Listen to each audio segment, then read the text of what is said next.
Angin Desember yang menggigit tulang meraung melalui pohon-pohon pinus kuno, menenggelamkan isak tangis lembut Lily Williams yang berusia 6 tahun. Tubuhnya yang kecil gemetar tak terkendali saat dia meringkuk di dekat batang besar pohon ek yang tumbang, memeluk anak anjingnya, Max, ke dadanya. Air mata membeku di pipinya saat malam semakin dekat. "Ayah akan menemukan kita," bisiknya kepada Max, tetapi suaranya bergetar karena ketidakpastian. Ransel merah mudanya, yang sekarang kosong dari camilan yang dibawanya, tergeletak tak berguna di sampingnya. Kegelapan turun dengan cepat dan suhu pun menurun drastis. George Thompson berdiri sekitar 45 meter jauhnya, mengawasi. Napasnya membentuk awan di udara yang sangat dingin saat senyum kejam menghiasi bibirnya yang tipis. "Biarkan alam melakukan tugasnya," gumamnya, menutup resleting jaketnya yang mahal. "Serigala akan segera datang." Dia telah memilih tempat ini dengan hati-hati, cukup jauh ke dalam sehingga seorang anak tidak dapat menemukan jalan keluar. Tempat itu dikenal dengan kawanan serigalanya. Dia berbalik dan berjalan kembali menuju SUV hitamnya, kepuasan menghangatkannya meskipun cuaca dingin. Andrew akhirnya akan tahu bagaimana rasanya kehilangan segalanya dari bayang-bayang tepi hutan. Dua pasang mata mengamati, satu milik anak serigala abu-abu kecil, yang lainnya milik sosok besar yang menunggangi Harley yang bergemuruh. Wajah pengendara motor yang keras tetap tanpa ekspresi di balik janggutnya yang beruban, tetapi tangannya yang kasar mengepal setang sampai buku-buku jarinya memutih. Anak serigala itu melesat maju menuju anak itu dan setelah ragu sejenak, pengendara motor itu mematikan mesinnya. Jangan lupa untuk like dan bagikan pemikiran Anda di kolom komentar, beserta kota tempat Anda menontonnya. Sekarang, mari kita lanjutkan ceritanya. Jack Reynolds tidak selalu menjadi sosok yang menakutkan yang dibisikkan oleh penduduk setempat. 15 tahun yang lalu, dia adalah pemilik bersama Reynolds Williams Construction, dengan seorang istri cantik bernama Sarah, seorang putri bernama Emma, dan sebuah rumah Victoria yang luas di lingkungan paling bergengsi di Millfield. Wajahnya yang keras dulunya bersih dari rambut, tangannya yang sekarang kasar telah menandatangani kontrak jutaan dolar, dan matanya, yang sekarang menyipit karena curiga, dulunya mudah berkerut karena tawa. Tapi itu sebelum kecelakaan yang merenggut nyawa Emma pada suatu pagi bulan April yang hujan. Sebelum Sarah menyerah pada kesedihan setahun kemudian, sebelum mitra bisnisnya, Andrew Williams, berdiri diam sementara Jack dijebak atas penipuan dan dikirim ke penjara selama 5 tahun. Sekarang, pada usia 55 tahun, Jack tinggal sendirian di sebuah kabin di tepi hutan. Satu-satunya teman baginya adalah Drew Harley-nya dan sesekali ditemani oleh Devil's Mercy Motorcycle Club, orang-orang yang menilainya hanya dari kesetiaannya, bukan masa lalunya. Andrew Williams terus berkembang dalam ketidakhadiran Jack. Pada usia 50 tahun, rambutnya yang mulai beruban dan setelan jas yang dipesan lebih dahulu memproyeksikan citra kesopanan dan kesuksesan. Reynolds Williams telah menjadi hanya Williams Enterprises, berkembang di luar konstruksi menjadi pengembangan real estate di 3 negara bagian.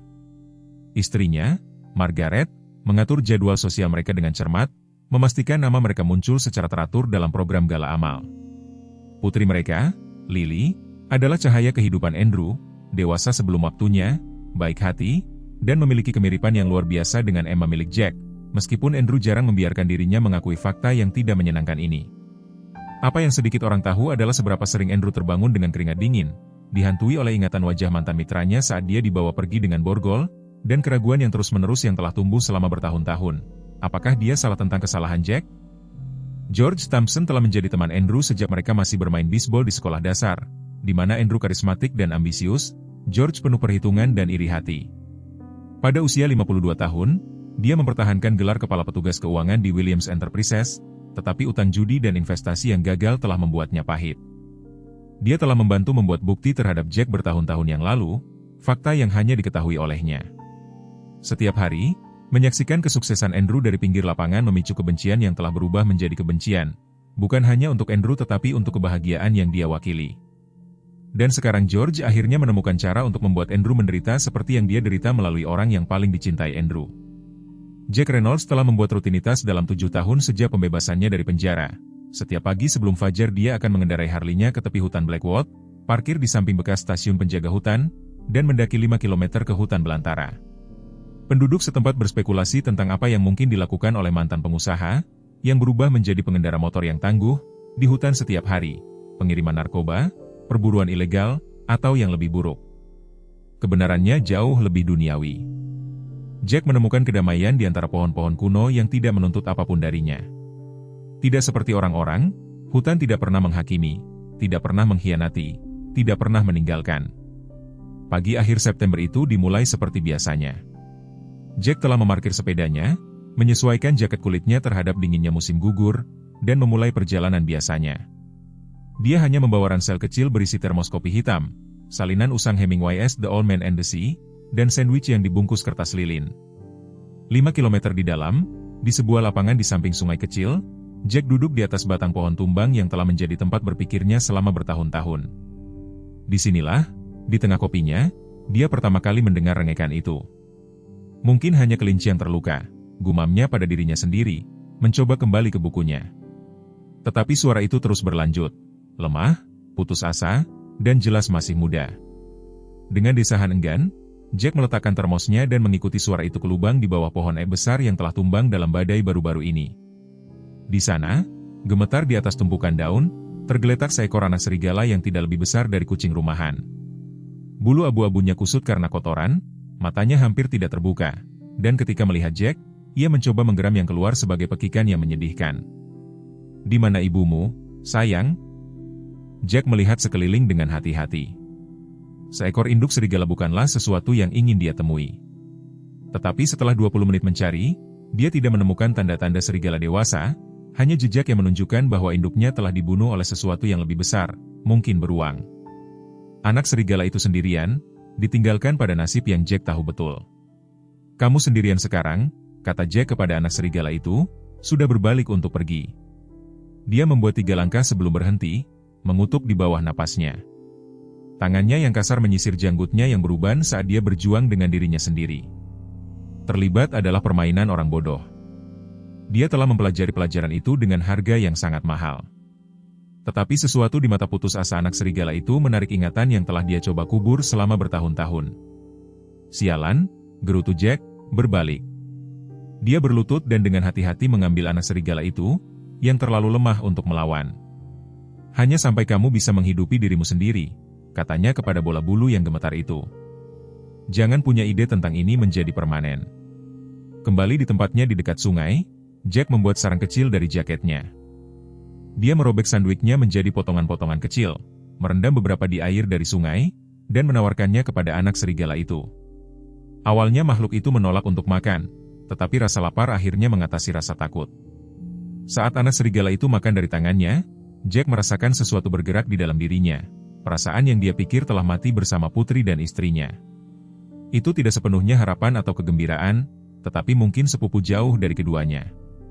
Selama 2 minggu berikutnya, rutinitas hutan Jack berubah. Dia membangun tempat berlindung kecil untuk anak serigala itu di dekat tempat berpikirnya, membawa makanan anjing yang tepat dan air bersih setiap hari, dan bahkan membuat tempat tidur darurat dari selimut tua yang dia temukan di kabinnya. Dia menamai anak serigala itu Scout, meskipun dia mengatakan pada dirinya sendiri itu hanya untuk kenyamanan, bukan keterikatan. Dia tidak pernah membawa Scout kembali ke kabinnya, yakin bahwa menjaga jarak lebih baik untuk mereka berdua. Hewan liar milik alam liar dan orang-orang yang patah hati milik kesendirian. Pada pertengahan Oktober, Scout telah tumbuh lebih kuat. Anak serigala itu akan menunggu dengan penuh semangat di tepi lapangan untuk kedatangan Jack setiap pagi, melompat ke arahnya dengan kepercayaan diri yang meningkat. Jack mendapati dirinya bangun lebih awal, menyiapkan makanan yang lebih rumit untuk teman hutannya, dan bahkan berbicara kepada Scout tentang hal-hal yang tidak pernah dia ceritakan kepada jiwa yang hidup lainnya, tentang tawa Emma, tentang kebaikan Sarah, tentang pengkhianatan yang telah merenggut segalanya darinya. "Kamu tahu, Emmaku selalu menginginkan seekor anjing," kata Jack kepada Scout suatu pagi November yang dingin saat anak serigala itu menggerogoti tulang daging sapi. "Sarah alergi, jadi kami tidak pernah mendapatkannya. Mungkin segalanya akan berbeda jika kami memilikinya." Dia menggaruk di belakang telinga Scout, gerakan sayang yang akan dia sangkal jika ada yang menyaksikannya. "Tapi kamu bukan anjing. Kamu serigala. Cepat atau lambat kamu akan mengingatnya dan pergi." Tapi Scout tidak pergi. Sebaliknya, anak serigala itu tumbuh lebih dekat dengan Jack, mengikutinya sebagian jalan kembali ke stasiun penjaga hutan setiap malam, sebelum dengan enggan kembali ke hutan. Jack mulai meninggalkan jaket kulitnya di tempat perlindungan Scout, mengatakan pada dirinya sendiri itu hanya untuk memberi anak serigala itu sesuatu dengan aromanya di malam-malam yang dingin itu. Dia tidak mengakui bahkan pada dirinya sendiri betapa dia bergantung pada sapaan antusias Scout atau bagaimana kehadiran anak serigala itu mulai mencairkan sesuatu yang beku di dalam dirinya. Hal tentang kepercayaan, kata Jack kepada Scott suatu hari saat mereka duduk di samping sungai, adalah, begitu rusak, tidak mudah diperbaiki. Orang-orang seperti Andrew dan George, mereka mengambil semua yang kamu cintai dan bahkan tidak melihat ke belakang untuk melihat apa yang telah mereka hancurkan. Scott memiringkan kepalanya, telinganya tegak penuh perhatian. Tapi kamu tidak akan tahu tentang pengkhianatan semacam itu, kan? Beruntung kamu. Jack hampir tersenyum. Ekspresi itu terasa asing di wajahnya setelah bertahun-tahun mengerutkan kening. Saat bulan November mendekat dan hujan salju pertama mulai menyelimuti hutan Blackwood, Jack Reynolds, yang ditakuti oleh penduduk setempat, ditinggalkan oleh masyarakat, dan dikeraskan oleh kehilangan, tanpa sadar telah membentuk ikatan nyata pertamanya dalam 15 tahun dengan makhluk yang sama-sama dibuang oleh masyarakat. Baik pria maupun serigala belum menyadari bagaimana hubungan yang tidak mungkin ini akan segera mengubah kehidupan mereka berdua atau bagaimana hal itu akan membawa Jack ke jalan menuju konfrontasi dengan masa lalu yang telah dia sembunyikan di hutan kuno ini. George Thompson berdiri di jendela setinggi langit-langit kantor sudutnya, menyaksikan salju Desember menyelimuti tempat parkir Williams Enterprises. Di tangannya dia menggenggam undangan ke gala Natal tahunan perusahaan, acara mewah di mana Andrew sekali lagi akan memainkan raja yang murah hati, menerima penghargaan untuk yayasan amalnya, sementara George duduk di meja samping, hampir tidak diakui meskipun telah 25 tahun bersama perusahaan. Kertas itu kusut di tangannya saat rahangnya menegang. Rapat dewan pagi ini adalah puncak dari segalanya. Andrew telah menolak proposal George untuk ketiga kalinya tahun ini, sementara menyetujui ide setengah matang dari beberapa mbak berusia 20-an yang baru lulus dari perguruan tinggi. George, kamu praktis keluarga, kata Andrew, tangannya merendahkan dan berat di bahu George. Tapi kita perlu berinovasi, bukan bermain aman.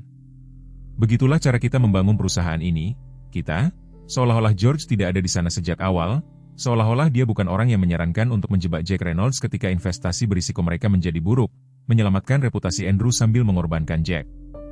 Seolah-olah dia tidak menyimpan rahasia terburuk Andrew selama beberapa dekade sambil menyaksikan karirnya sendiri mandek. Dari sudut pandangnya, George dapat melihat Andrew sekarang melintasi tempat parkir menuju Teslanya. Telepon menempel di telinganya, tertawa, mungkin berbicara dengan Margaret tentang liburan ski mereka yang akan datang di Aspen, atau mungkin tentang acara Natal sekolah Lily di mana dia memainkan peran utama sebagai malaikat. Andrew yang sempurna dengan keluarga yang sempurna. Itu membuat George muak. Keluarga, gumam George dengan pahit. Mari kita lihat seberapa baik kamu berfungsi tanpa keluargamu yang berharga. Ide yang telah tumbuh di sudut gelap pikirannya selama berbulan-bulan tiba-tiba mengkristal. Dia tahu apa yang akan menghancurkan Andrew Williams lebih teliti daripada kehancuran finansial atau skandal publik manapun. Malam itu, George berkendara ke lingkungan Andrew dengan dalih mengantarkan beberapa kontrak yang membutuhkan tanda tangan segera. Rumah bergaya Tudor Williams diterangi dengan lampu Natal dan melalui jendela teluk yang besar. George dapat melihat Lily melatih baris acara Natalnya di ruang tamu, tangan kecilnya memberi isyarat secara dramatis saat Margaret menonton dengan penuh kasih. Andrew tidak terlihat dimanapun, mungkin masih di kantor atau di beberapa makan malam bisnis. Sempurna. George mengetuk pintu, membawa kontrak di tangannya, dengan senyumnya yang paling menawan terpasang di wajahnya. Margaret menyambutnya dengan hangat, dia selalu melakukannya, wanita naif. Andrew terlambat di pertemuan Malister, jelasnya, mengundangnya masuk. Tapi kamu dipersilakan untuk menunggu. Kami baru saja selesai makan malam, tapi aku bisa menyiapkan piring untukmu. Tidak perlu repot, jawab George.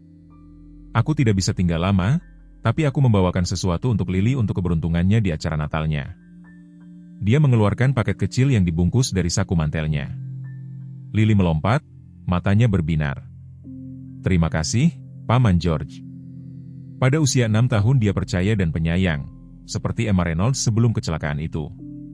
Kemiripan itu selalu mengganggu George, meskipun dia tidak bisa mengartikulasikan mengapa. Kenapa kamu tidak membukanya sekarang? Saran George, suaranya sengaja hangat.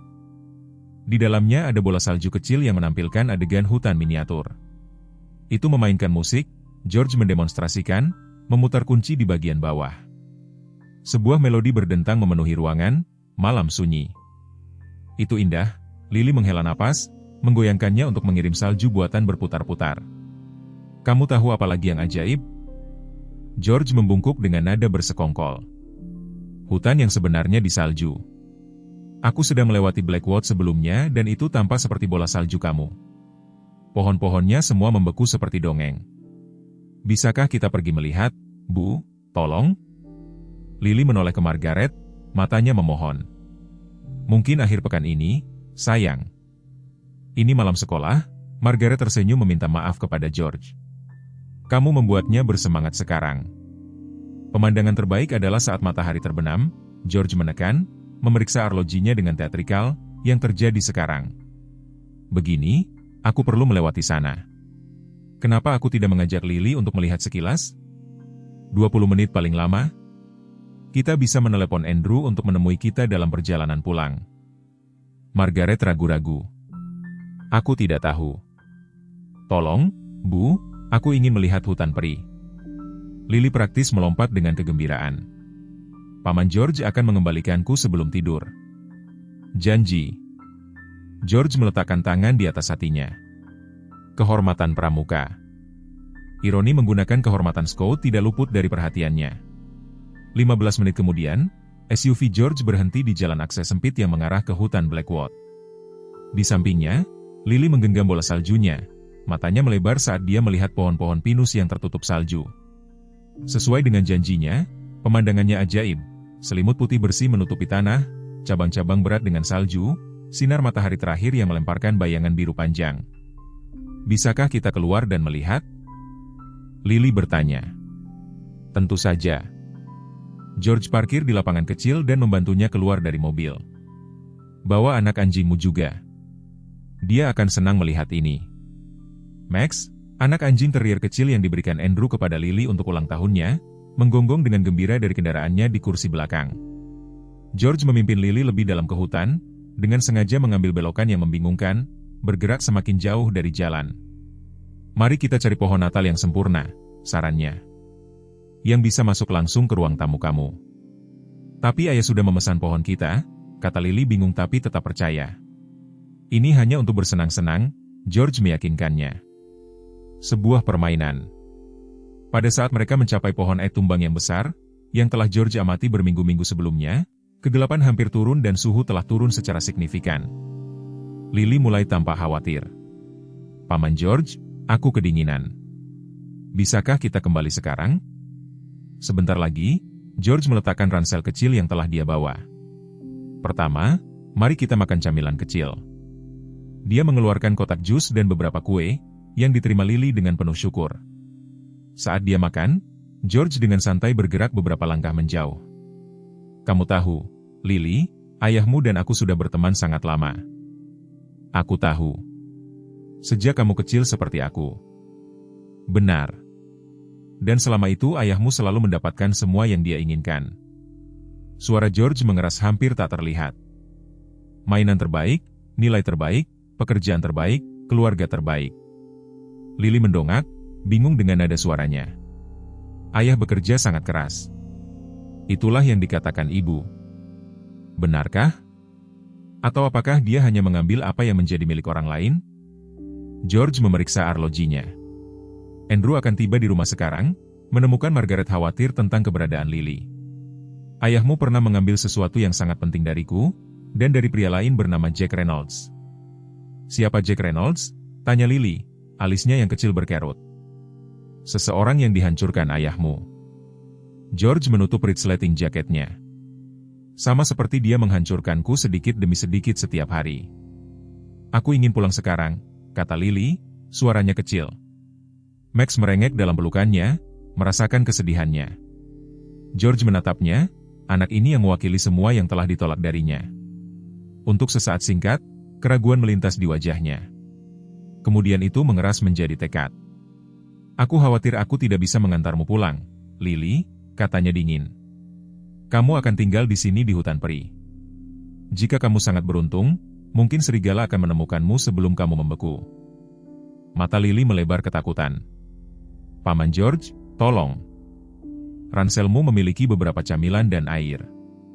Itu lebih dari yang dimiliki Putri Jack ketika dia meninggal, lebih dari yang pantas didapatkan ayahmu. Dia berbalik dan mulai berjalan pergi.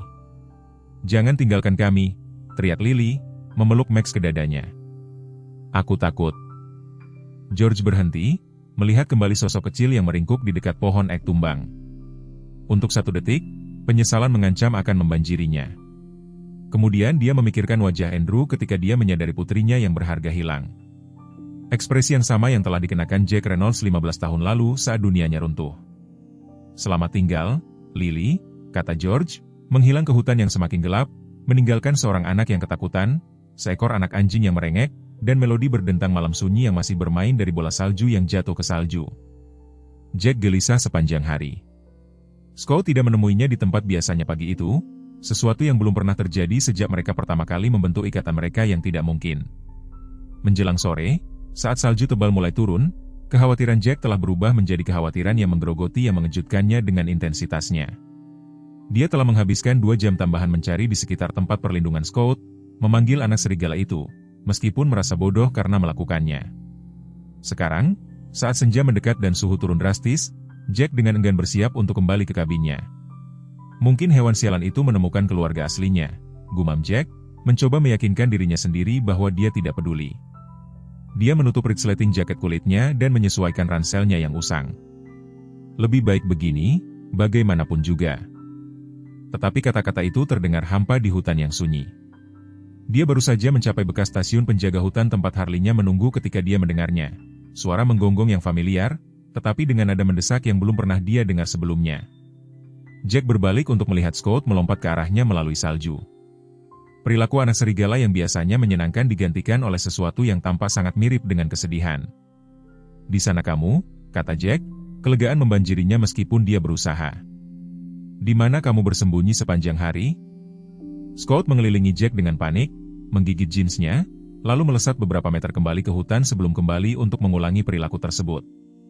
Pesan anak serigala itu tidak bisa lebih jelas lagi jika dia berbicara bahasa Inggris.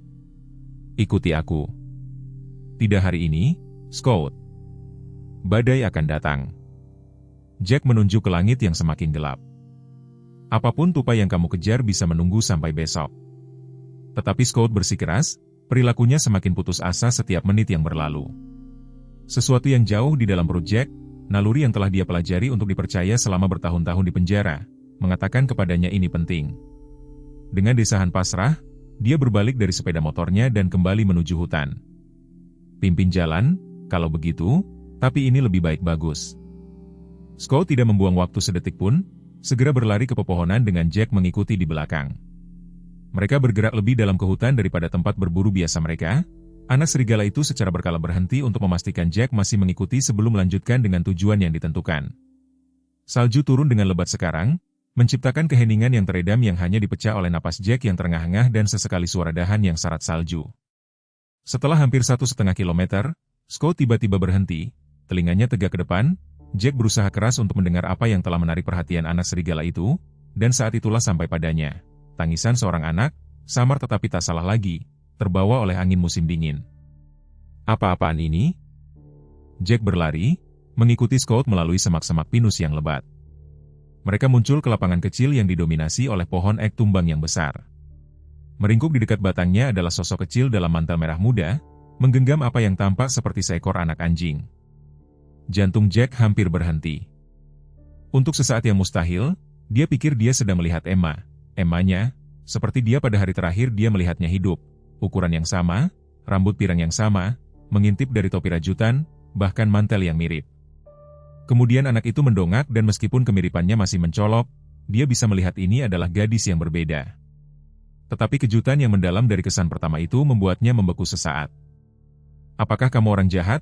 tanya gadis itu, suaranya gemetar karena kedinginan dan ketakutan. Pertanyaan itu menyentak Jack kembali ke kenyataan. "Tidak," katanya, suaranya yang kasar melunak meskipun dia berusaha. "Aku bukan orang jahat." "Apakah kamu tersesat?" Dia mengangguk, air mata membeku di pipinya yang pucat. "Paman George meninggalkan kami di sini. Dia bilang serigala akan memakan kami." Lengannya mengencang melindungi anak anjing itu, yang merengek pelan. Sesuatu yang dingin yang tidak ada hubungannya dengan cuaca musim dingin menetap di perut Jack. Siapa yang akan meninggalkan seorang anak untuk mati di hutan ini? Dan mengapa nama itu, George, membangkitkan sesuatu yang tidak menyenangkan dalam ingatannya? "Siapa namamu, nak?" tanya Jack, berjongkok levelnya, berhati-hati untuk bergerak perlahan agar tidak membuatnya semakin takut. "Lily Williams," katanya, dan Jack merasa seolah-olah dia telah dipukul di perut. Williams. Itu tidak mungkin kebetulan. Ini Max, tambahnya, menunjuk anak anjing itu. Apakah kamu akan membantu kami? Pikiran Jack berpacu. Jika ini adalah putri Andrew Williams, mantan mitranya, pria yang telah berdiri diam sementara kehidupan Jack dihancurkan secara sistematis, maka pergi akan menjadi bentuk keadilan yang paling sederhana. Biarkan Andrew tahu bagaimana rasanya kehilangan seorang anak. Biarkan dia menghabiskan sisa hidupnya bertanya-tanya, sama seperti Jack telah menghabiskan 15 tahun bertanya-tanya bagaimana segalanya mungkin berbeda jika dia menjemput Emma dari sekolah sendiri hari itu, alih-alih mengirim pengasuh mereka. Scott mendorong tangan Jack dengan desakan, memecah lamunannya yang kelam. Anak serigala itu pindah ke sisi Lily, sangat lembut saat dia menyusulnya. Ketakutan awal gadis itu menyerah pada keheranan saat dia ragu-ragu mengulurkan tangan untuk menyentuh bulu Scott. "Apakah ini anjingmu?" tanyanya pada Jack. "Dia menemukan kami sebelumnya. Dia membawakan kami kue dari ranselku ketika kami sangat lapar." Jack menatap Scott dengan keheranan baru. Anak serigala itu telah berada di sini sebelumnya, telah mencoba membantu, dan sekarang dia telah membawa Jack, satu-satunya manusia yang dia percayai, untuk melakukan apa yang dia bisa. Bukan seperti itu," jawab Jack, membuat keputusannya. Apapun yang telah dilakukan Andrew Williams, anak ini tidak bersalah dan Jack Reynolds bukanlah orang yang meninggalkan orang yang tidak bersalah untuk mati. Tidak peduli seberapa keras dia mencoba untuk menjadi orang seperti itu selama bertahun-tahun. "Mari kita bawa kamu ke tempat yang hangat, Lily." Jack melepaskan jaketnya dan melingkarkannya di sekitar anak yang menggigil itu, lalu dengan hati-hati mengangkatnya dan anak anjing itu ke dalam pelukannya. Berpegangan erat. "Bagaimana dengan bola saljuku?" Lily menunjuk ke benda berkilauan yang setengah terkubur di salju. "Paman George memberikannya kepadaku." Jack mengalihkan berat badan Lily ke satu tangan dan mengambil bola itu. Di dalamnya ada adegan hutan miniatur, sangat mirip dengan lingkungan mereka saat ini. Kecurigaan dingin terbentuk di benaknya. Ini bukanlah kejahatan dadakan. Seseorang telah merencanakan ini dengan hati-hati, telah menyiapkan hadiah untuk memancing anak itu ke hutan. George. Nama itu masih menarik ingatannya, tetapi dia tidak bisa mengingatnya. "Aku memilikinya," dia meyakinkannya, memasukkan bola itu ke sakunya. "Sekarang mari kita bergerak sebelum kita semua membeku." Perjalanan kembali ke stasiun penjaga hutan lambat dan sulit. Dengan Lily di lengannya, Scott memimpin jalan, sering kembali, seolah-olah memeriksa kemajuan mereka. Badai telah meningkat, jarak pandang turun menjadi hanya beberapa meter di depan mereka. Kabin Jack lebih dekat daripada kota dan, dalam cuaca ini, pilihan yang paling aman. "Kita akan pergi ke rumahku," katanya kepada Lily saat mereka akhirnya mencapai Harley-nya. "Tidak jauh. Lalu kita akan menelepon orang tua kamu." Lily menatapnya dengan kepercayaan mutlak yang membuat sesuatu berputar menyakitkan di dada Jack. "Terima kasih, Tuan. Scott tahu kamu akan menyelamatkan kami." Jack membuat tempat menggendong darurat untuk Max dari ranselnya, mengamankan Lily di depannya di sepeda motor, dan melingkarkan selimut cadangannya di sekitar mereka berdua. "Berpegangan erat, nak, dan jaga matamu tertutup dari salju." Perjalanan ke kabin Jack memakan waktu 2 kali lebih lama dari biasanya dalam badai salju yang memburuk. Saat mereka tiba, Lily sudah hampir pingsan karena kedinginan dan kelelahan.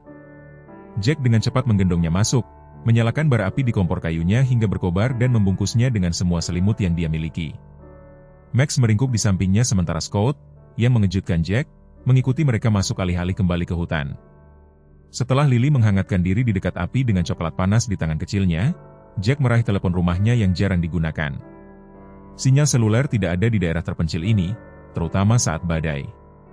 Saluran telepon mati, kemungkinan besar terputus oleh badai salju. "Sepertinya kita terjebak di sini sampai pagi," katanya kepada Lily, berusaha menjaga suaranya tetap tenang. "Jalanan akan tidak bisa dilewati sekarang juga. Kita akan menelepon orang tuamu pagi-pagi, aku janji." Lily mengangguk dengan sungguh-sungguh. "Ibu pasti sangat khawatir, dan ayah juga." "Ayahmu?" kata Jack hati-hati.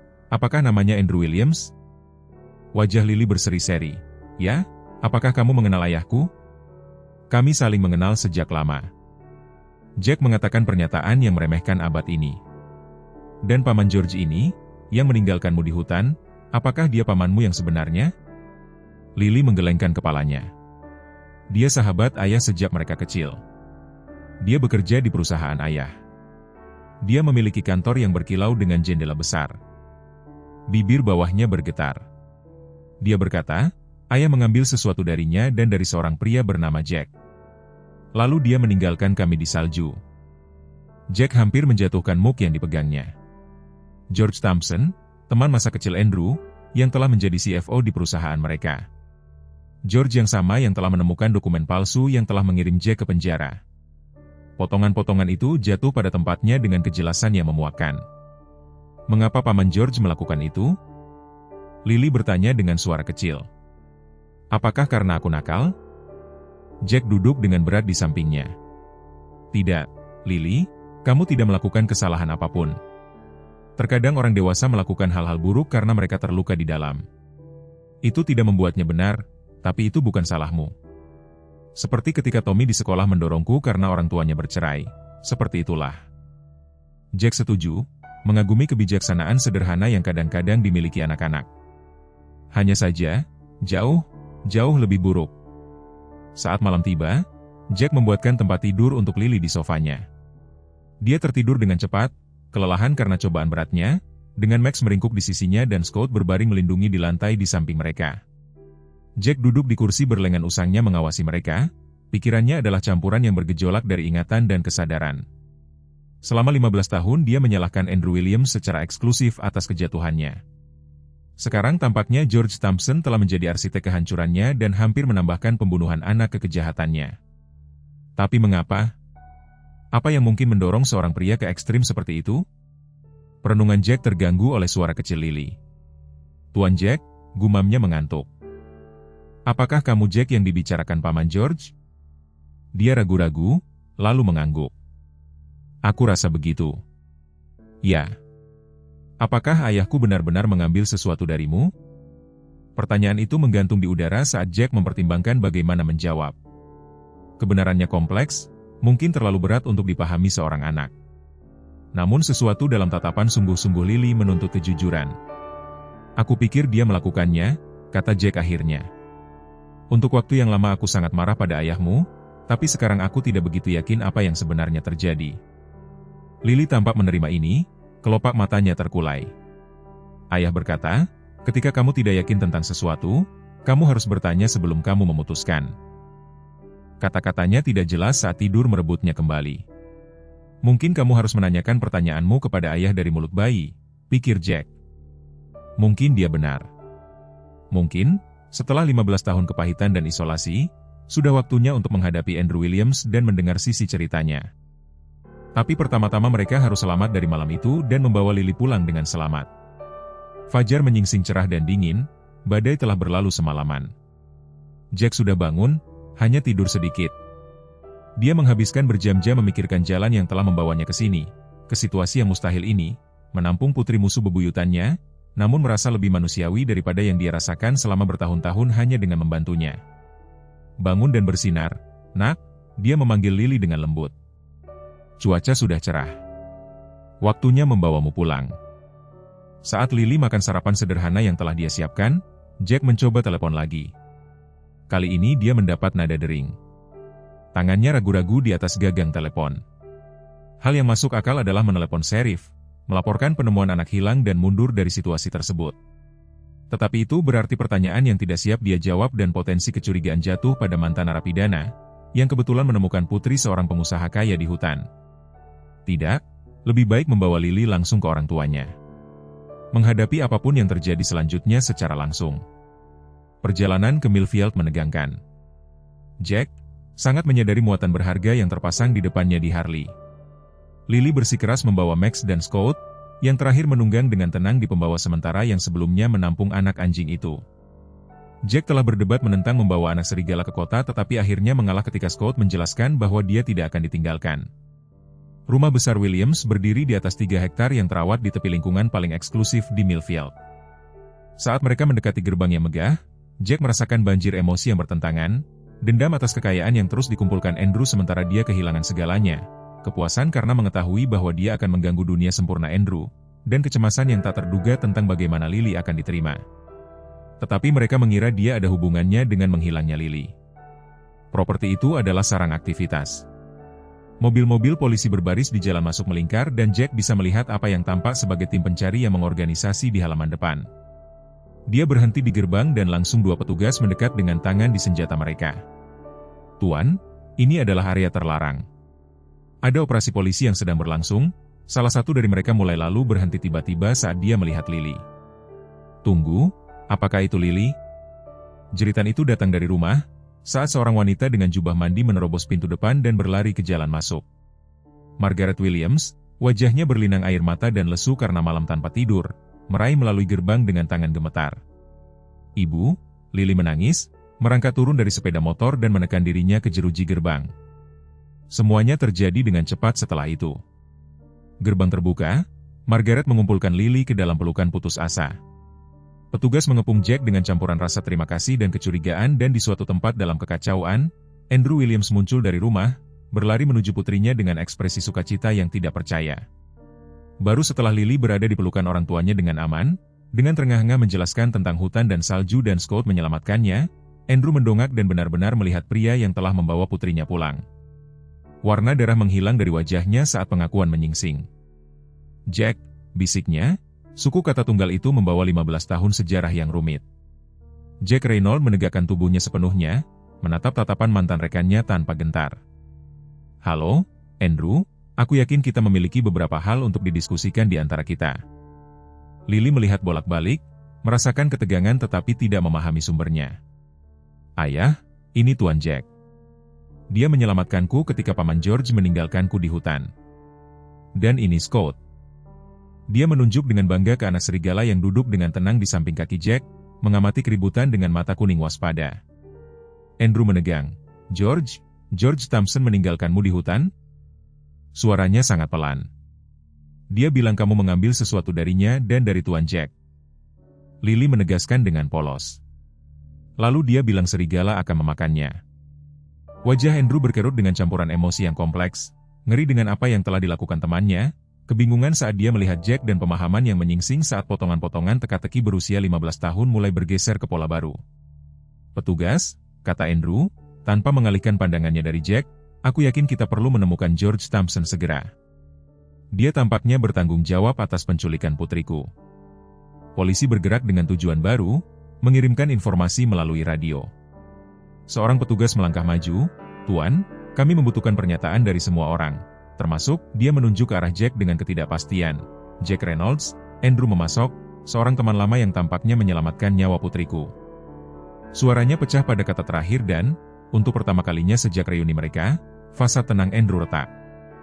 "Jack, aku tidak mengerti semua ini, tapi terima kasih. Terima kasih telah membawanya pulang." Jack mengangguk singkat, tidak nyaman dengan rasa terima kasih itu. "Bukan aku yang menemukannya pertama kali. Itu Scott di sini." Dia mengangguk ke arah anak serigala. "Sepertinya dia memiliki insting yang lebih baik tentang siapa yang pantas diselamatkan daripada aku." Sebelum Andrew dapat menjawab, keributan di ujung jalan masuk menarik perhatian semua orang. SUV hitam George Thompson telah berhenti dan pria itu sendiri muncul. Ekspresinya dengan hati-hati disusun menjadi salah satu kekhawatiran. Dia jelas datang untuk memainkan peran teman keluarga yang khawatir, hanya untuk menemukan rencananya tergelincir secara spektakuler. "Andrew, terima kasih Tuhan, apakah mereka sudah menemukannya?" Penampilan George goyah saat dia melihat Lily aman di pelukan ibunya. Lalu pandangannya beralih ke Jack, dan sedikit warna yang tersisa di wajahnya hilang. "Tidak," bisiknya, "itu tidak mungkin." Scott yang bergerak lebih dulu, geraman rendah membangun di tenggorokannya saat dia menatap pendatang baru itu. Anak serigala itu mengambil langkah maju, lalu langkah lain, sikapnya yang sebelumnya tenang digantikan oleh agresi yang nyaris tidak terkendali yang membuat beberapa petugas meraih senjata mereka. "Itu dia," kata Lily, menunjuk George, "dia orang jahat yang meninggalkan kami di hutan." Dan saat petugas polisi bergerak untuk menangkap George Thompson yang tiba-tiba putus asa. Saat Margaret memeluk Lily lebih erat ke dadanya, saat Andrew Williams menatap teman masa kecilnya dengan kengerian dan pengkhianatan yang menyingsing, Jack Reynolds menyaksikan semuanya dengan perasaan aneh bahwa hidupnya baru saja mengambil giliran tak terduga lainnya, yang mungkin akhirnya membawanya keluar dari hutan belantara tempat dia hilang selama 15 tahun. Ruang tamu mewah rumah besar Williams belum pernah menjadi tuan rumah pertemuan yang begitu tegang. Petugas polisi bergerak secara efisien melalui ruang itu mengumpulkan pernyataan dan bukti, Sementara para medis memeriksa Lily di salah satu sofa berwarna krem, meskipun dia berulang kali bersikeras bahwa dia benar-benar baik-baik saja sekarang. Margaret melayan di dekatnya, tidak mau membiarkan putrinya keluar dari pandangannya bahkan untuk sesaat. Max, anak anjing itu, telah diberi makan, dihangatkan dan sekarang meringkuk dengan gembira di pangkuan Lily, tidak menyadari drama yang terjadi di sekitarnya. Scout, bagaimanapun, tetap waspada di sisi Jack, mata kuning melacak setiap gerakan di ruangan dengan kecerdasan yang waspada. Jack berdiri dengan canggung di dekat perapian batu besar, merasa sangat tidak pada tempatnya di antara marmer yang dipoles dan lampu gantung kristal. Jaket kulitnya yang lapuk dan celana jeans yang berlumpur sangat kontras dengan pakaian Andrew yang dibuat khusus, pengingat visual tentang seberapa jauh kehidupan mereka telah berbeda. Dia telah memberikan pernyataan singkatnya kepada pihak berwenang menjelaskan bagaimana dia menemukan Lily di hutan selama badai, hanya menghilangkan sejarah rumit antara dirinya dan ayahnya. Sekarang dia sedang menunggu kesempatan untuk pergi dengan tenang. Tugasnya selesai. Sheriff Tom Davis, seorang pria yang mantap di usia 60-an yang mengenal Jack sejak sebelum skandal yang menghancurkan hidupnya, mendekat dengan secangkir kopi panas. "Kupikir kau bisa menggunakan ini," kata Sheriff, wajahnya yang lapuk, berpikir. "Cukup kebetulan, kau menjadi orang yang menemukan putri Andrew Williams." Jack menerima kopi itu dengan anggukan. "Bukan aku yang menemukannya, itu Scott." Dia menunjuk ke arah anak serigala itu. "Aku hanya mengikuti." Davis bergumam tidak berkomitmen. "Tetap saja, dari semua orang di Millfield, mengingat sejarahmu dengan ayahnya." "Sejarah kuno," gumam Jack, meskipun mereka berdua tahu itu tidak benar. Di kota-kota kecil, sejarah tidak pernah menjadi kuno. Itu hanya mendidih di bawah permukaan, siap mendidih pada provokasi sekecil apapun. "Mereka sudah menangkap George Thompson," kata Davis, mengubah topik sedikit. Menangkapnya di bandara dengan tiket sekali jalan ke Buenos Aires dan koper penuh uang tunai bukan perilaku orang yang tidak bersalah. Tangan Jack mengepal di sekitar cangkir itu. Apa yang dia katakan? Tidak banyak, belum. Langsung menyewa pengacara. Davis merendahkan suaranya, tapi kami menemukan sesuatu yang menarik di kantornya. Brankas. Dokumen yang berasal dari 15 tahun yang lalu, catatan keuangan, log transaksi yang diubah namamu muncul cukup sering. Detak jantung Jack meningkat. "Kasus penipuan?" Davis mengangguk. "Sepertinya seseorang bersusah payah untuk membuatnya tampak bahwa kau menggelapkan uang dari Reynolds Williams Construction. Seseorang dengan keahlian akuntansi dan akses ke informasi keuangan perusahaan yang paling sensitif George Thompson," kata Jack datar. "Itu akan menjadi tebakanku." Pertanyaannya adalah mengapa? Mata licik Sheriff mempelajari wajah Jack, dan apakah Andrew Williams tahu tentang itu? Sebelum Jack dapat menjawab, Andrew sendiri mendekat, langkahnya yang biasanya percaya diri, ragu-ragu. Dari dekat, Jack dapat melihat kerugian yang telah ditimbulkan oleh 24 jam terakhir pada mantan rekannya. Bayangan di bawah matanya, garis-garis baru di sekitar mulutnya, tatapan menghantui yang Jack kenali terlalu baik dari cerminnya sendiri. "Sheriff, bisakah aku berbicara sebentar dengan Jack?" tanya Andrew. Davis melirik di antara kedua pria itu, mengukur ketegangan. "Asalkan kau ingat, ini masih merupakan tempat kejadian perkara yang aktif." Dia menjauh, menempatkan dirinya pada jarak yang terhormat tetapi masih dalam pandangan. Untuk waktu yang lama kedua mantan rekan itu berdiri dalam keheningan yang tidak nyaman. 15 tahun tuduhan dan penjelasan yang tak terucapkan menggantung di antara mereka. Andrew yang akhirnya memecahkannya. "Aku tidak pernah mengira akan melihatmu lagi," katanya pelan, "terutama tidak seperti ini." "Hidup ini penuh kejutan," jawab Jack dengan ironi pahit. "Menemukan putrimu di hutan Blackwood selama badai salju juga tidak ada di kartu bingoku." Andrew tersentak mendengar nada bicara Jack. "Aku bahkan tidak tahu bagaimana memulai untuk berterima kasih kepadamu." "Kalau begitu jangan," Jack memotongnya. "Aku tidak melakukannya untukmu." "Aku tahu." Pandangan Andrew beralih ke tempat Lily duduk, sekarang dengan bersemangat menceritakan petualangannya kepada seorang petugas polisi, membuat Scott terdengar seperti pahlawan super dalam ceritanya. "Kau melakukannya karena kau masih orang baik terlepas dari semua yang terjadi." Jack tertawa keras. "Kau tidak tahu orang seperti apa aku lagi, Andrew. Sudah 15 tahun. Penjara mengubah seseorang. Aku bisa membayangkan." "Tidak," suara Jack mengeras. "Kau benar-benar tidak bisa."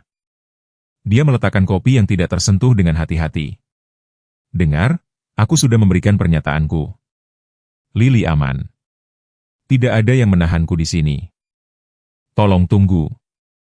Permohonan Andrew sangat mentah. Jack, hal-hal yang George lakukan. Aku baru mulai memahami dokumen yang mereka temukan di kantornya. Aku tidak tahu dia menjebakmu. Kau harus percaya itu. Apakah aku harus? Mata Jack dingin. Kau sangat cepat percaya bahwa aku bersalah 15 tahun yang lalu. Bahkan tidak mengunjungiku sekalipun di penjara. Istriku meninggal, putriku hilang, rekan bisnisku tidak dapat ditemukan. Andrew membalas. Itu terlihat meyakinkan. Jack, buktinya, jejak kertasnya, dan lebih mudah percaya bahwa aku bersalah daripada mengajukan pertanyaan. Jack menyelesaikan untuknya, lebih mudah untuk mengambil kendali penuh atas perusahaan yang kita bangun bersama. Nyaman bagaimana itu berhasil untukmu. Tuduhan itu menggantung di udara setajam pisau. Andrew membuka mulutnya untuk menanggapi tetapi terganggu oleh keributan di pintu depan. 3 pria dengan jaket kulit dihiasi dengan lencana Devil S Mercy Motorcycle Club mendorong melewati seorang petugas yang memprotes.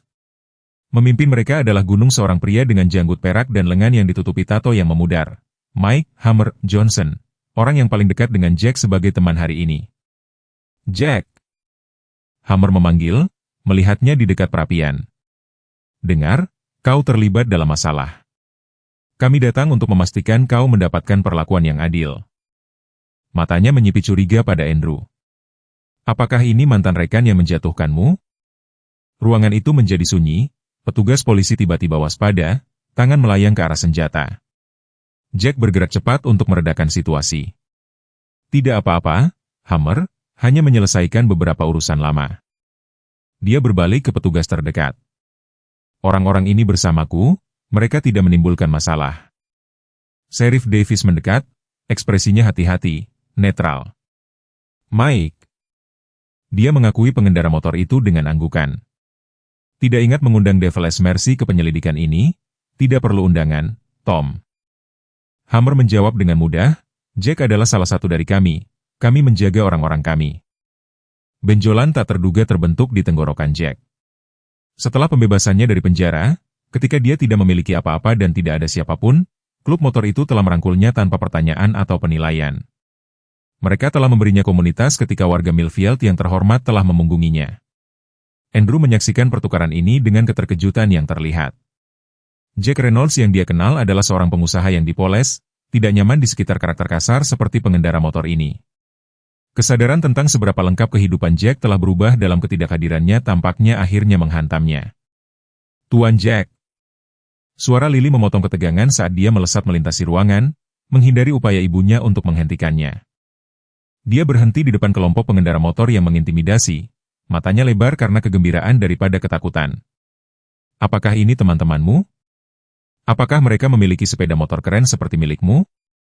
Hammer menunduk ke arah gadis kecil itu, ekspresinya yang galak melunak secara tak terduga. Kau pasti wanita kecil yang diselamatkan Jack, katanya, berjongkok ke tingkatnya meskipun lututnya sakit. Aku Mike, tetapi orang-orang memanggilku Hammer. Dan ya, kita semua memiliki sepeda motor, meskipun tidak ada yang sespesial milik Jack. Dia membangunnya sendiri, kau tahu. Wow. Kekaguman Lily tulus. Bisakah aku melihatnya kapan-kapan? Tuan Jack berkata mungkin dia akan mengajakku naik ketika aku lebih besar. Jack, yang tidak mengatakan hal seperti itu, mengangkat alis tetapi tidak membantahnya. Margaret, bagaimanapun, telah mencapai sisi putrinya dan meletakkan tangan pelindung di bahunya. Lily, sayang, mari kita biarkan pria-pria ini berbicara, katanya dengan pandangan gugup ke arah pengendara motor itu. Tapi, Bu, mereka pahlawan seperti Tuan Jack, protes Lily. Mereka mungkin menyelamatkan orang sepanjang waktu. Kepolosan pernyataannya menciptakan keheningan yang canggung, pecah hanya ketika Hammer mengeluarkan tawa yang dalam. Putrimu punya semangat, Bu, katanya kepada Margaret. Dan hati yang baik. Mengingatkanku pada orang lain pada usia itu, matanya beralih penuh arti ke wajah Jack dan Andrew yang tiba-tiba kehilangan warna. Emma, Andrew membisikkan nama itu, terlepas sebelum dia bisa menghentikannya. Jack menegang, kata tunggal itu menghantamnya seperti pukulan fisik.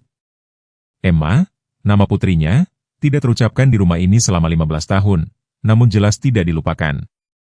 Kau tidak boleh mengucapkan namanya, kata Jack, suaranya sangat pelan. Scott, merasakan kesusahannya, menempel lebih dekat ke kakinya dengan rengekan lembut. Ekspresi Andrew hancur. Jack, ada begitu banyak yang tidak kau ketahui. Begitu banyak yang perlu aku jelaskan tentang Emma, tentang Sarah, tentang apa yang terjadi setelah kau masuk penjara. Aku tidak ingin mendengarnya, kendali Jack putus. Putriku sudah meninggal. Istriku meninggal karena kesedihan. Aku menghabiskan 5 tahun di penjara untuk kejahatan yang tidak aku lakukan. Dan kau, suaranya pecah, kau melanjutkan hidupmu yang sempurna seperti aku tidak pernah ada. Rasa sakit mentah dalam suaranya membungkam ruangan. Bahkan petugas polisi membuang muka, tidak nyaman menyaksikan penderitaan pribadi seperti itu. Lily, merasakan ketegangan orang dewasa tetapi tidak memahaminya, menyelinap bebas dari genggaman ibunya dan pindah ke sisi Jack, meletakkan tangan kecilnya di tangannya. Tidak apa-apa untuk sedih, Tuan Jack, katanya dengan kebijaksanaan sederhana anak-anak. Ketika aku sedih, ayah mengatakan itu karena aku memiliki hati yang besar yang dapat merasakan hal-hal besar. Jack menatapnya, sesaat kehilangan kata-kata. Kemiripan dengan Emma menghantamnya lagi dengan kekuatan fisik, bukan hanya rambut pirang dan mata biru, tetapi semangat penuh kasih yang selalu menjadi kualitas terindah putrinya. Sebelum dia dapat menjawab, pintu depan terbuka lagi, kali ini mengakui beberapa pria bersetelan yang bergerak dengan otoritas yang tak salah lagi dari agen federal. Pemimpin mereka, seorang wanita berwajah tegas di usia 40-an, berjalan langsung ke Sheriff Davis. Sheriff, aku agen khusus Rebecca Charter, FBI. Kami mengambil alih penyelidikan George Thompson. Dia menyerahkan dokumen yang tampak resmi kepadanya. Kami telah membangun kasus terhadap Thompson selama berbulan-bulan. Penipuan sekuritas, pencucian uang dan penggelapan. Upaya penculikan ini telah mempercepat garis waktu kami. Davis membaca sekilas dokumen itu dengan cemberut. Ini pertama kalinya aku mendengar tentang keterlibatan FBI. Itu sudah dirancang, jawab agen Charter dengan tegas. Kami memiliki alasan untuk percaya Thompson memiliki koneksi di dalam penegak hukum setempat. Pandangannya beralih ke Andrew. Tuan Williams, kami juga perlu berbicara denganmu. Penyelidikan kami menunjukkan kau mungkin menjadi kaki tangan yang tidak disengaja dalam beberapa skema keuangan Thompson. Wajah Andrew pucat, aku tidak melakukan kesalahan apapun. Aku menjalankan bisnis yang sah. Bisnis yang dibangun di atas paten curian dan transaksi curang, dia menyela. Pertanyaannya adalah apakah kau terlibat atau hanya lalai dalam pengawasanmu. Jack menyaksikan saat dunia Andrew yang dibangun dengan hati-hati mulai runtuh di sekelilingnya. Dulu ada saat ketika dia akan menikmati momen ini, memimpikannya selama malam-malam panjang di sel penjaranya. Sekarang, melihat ekspresi bingung Lily saat dia merasakan kesusahan ayahnya, dia hanya merasakan kelelahan yang hampa. Agen Charter, kata Jack, menarik perhatiannya. Investigasi apapun yang kau lakukan, itu perlu menyertakan apa yang terjadi 15 tahun yang lalu. Aku dijebak karena penggelapan oleh George Thompson dan tampaknya Andrew Williams mungkin telah mendapatkan keuntungan dari pekerjaan bingkai itu, dengan sukarela atau tidak. Charter mempelajarinya dengan minat yang tajam. Jack Reynolds, ya, berkas kasusmu muncul dalam penyelidikan kami. Ada penyimpangan yang seharusnya ditandai pada saat itu. Dia mengeluarkan buku catatan kecil dari saku jaketnya. Kami juga membutuhkan pernyataan lengkapmu, Tuan Reynolds. Perspektifmu bisa berharga dalam menguraikan konspirasi ini. Konspirasi, gema Margaret, mengeratkan cengkeramannya pada bahu Lily. Apa sebenarnya yang kau katakan? Agen Charter memilih kata-katanya dengan hati-hati. Kami percaya George Thompson telah secara sistematis menggelapkan uang dari Williams Enterprises setidaknya selama 20 tahun, menggunakan metode yang semakin canggih untuk menutupi jejaknya. Ketika Jack Reynolds mulai mengajukan pertanyaan tentang perbedaan keuangan pada tahun 2010, Thompson menciptakan skema yang rumit untuk menjebaknya dan menghilangkan ancaman. Dan aku jatuh cinta padanya, kata Andrew dengan hampa. Aku mempercayai teman terlamaku daripada rekan bisnisku. Kau ingin mempercayainya? Jack mengoreksinya, tahun-tahun kepahitan meresap ke dalam suaranya. Itu lebih mudah daripada mengakui kita berdua telah dipermainkan. Lebih mudah daripada berbagi kesalahan atas investasi berisiko yang menjadi buruk. Andrew tidak menyangkalnya, yang mengejutkan Jack lebih dari protes apapun. Ya, dia mengakui dengan tenang, aku pengecut, Jack. Aku melihat apa yang ingin aku lihat. Keheningan tegang menyelimuti ruangan, pecah hanya ketika Scott tiba-tiba menggeram. Perhatiannya tertuju pada agen Carter dengan cepat memerintahkan agennya untuk memindahkan Thompson ke ruangan lain untuk diinterogasi, tetapi kerusakan telah terjadi. Benih kebenaran yang tak terpikirkan telah ditanam dan Jack merasakannya berakar dalam benaknya, menyebarkan sulur keraguan melalui setiap ingatan yang telah ia pegang selama 15 tahun. Semuanya keluar, perintah Sheriff Davis, otoritas terdengar dalam suaranya, kecuali Tuan Reynolds dan Tuan Williams. Ini masalah pribadi. Para petugas dan agen ragu-ragu, melihat ke pemimpin masing-masing untuk mendapatkan konfirmasi. Agen Carter mengangguk singkat, 10 menit, lalu kita lanjutkan dengan penyelidikan kita. Dia memberi isyarat agar timnya mengikuti Thompson keluar. Margaret mengumpulkan Lily, yang memprotes karena dipisahkan dari Scott, dan mundur ke atas. Setelah pandangan penuh arti kepada suaminya, Hammer meremas bahu Jack, kami akan berada tepat di luar jika kau membutuhkan kami, saudara. Para pengendara motor itu mundur dengan enggan, hanya menyisakan Jack, Andrew, dan Scott di ruang tamu yang luas.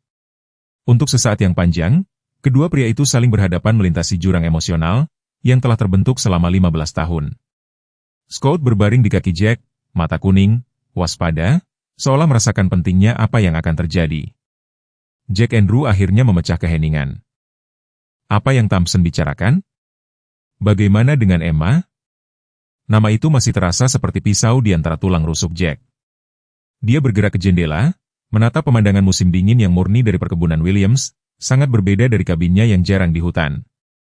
12 April 2010, katanya, suaranya hampa. Hari semuanya berubah. Andrew mengangguk, rasa sakit melintas di wajahnya. Kecelakaan itu, apakah itu benar-benar kecelakaan, Andrew? Jack memalingkan matanya dengan keras. Karena Thompson baru saja menyiratkan sesuatu yang sangat berbeda. Andrew merosot ke kursi terdekat, tiba-tiba terlihat seperti usianya yang 50 tahun.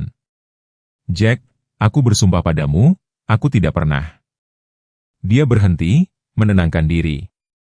Ceritakan apa yang kau ingat tentang hari itu, kumohon. Jack memejamkan mata, membiarkan dirinya mengunjungi kembali ingatan yang telah ia habiskan 1,5 dekade untuk mencoba menguburnya. Pertemuan yang membosankan di pagi hari. Kami berdebat tentang pengembangan West Side. Kau ingin terus maju meskipun ada masalah lingkungan. Aku ingin menarik diri. Saat makan siang, kami hampir tidak berbicara, suaranya semakin jauh. Aku seharusnya menjemputnya dari sekolah, tetapi pertemuan dengan investor berjalan lama. Aku menelepon Sarah, memintanya untuk mengirim Marjorie sebagai gantinya. Marjorie Thompson, kata Andrew pelan, saudara perempuan George. Jack mengangguk. Signifikansi dari hubungan itu baru sekarang menjadi jelas baginya. Polisi mengatakan Marjorie kehilangan kendali di Ridge Road. Mobil menembus pagar pengaman, menuruni tanggul. Emma meninggal seketika. Marjorie selamat tetapi meninggalkan kota segera setelah itu. Suaranya pecah. Sarah tidak bisa. Dia menyalahkanku karena tidak berada di sana, karena selalu mengutamakan pekerjaan. Dia mulai minum pil untuk tidur, lalu untuk melewati hari. Dalam setahun dia juga pergi. Dan 2 bulan setelah pemakaman Sarah kau ditangkap. Andrew melanjutkan mengisi garis waktu. Didakwa dengan penggelapan dana perusahaan, penipuan kawat, pemalsuan catatan keuangan.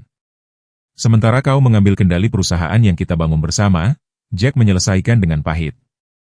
Waktu yang tepat. Andrew menjalankan tangan di wajahnya.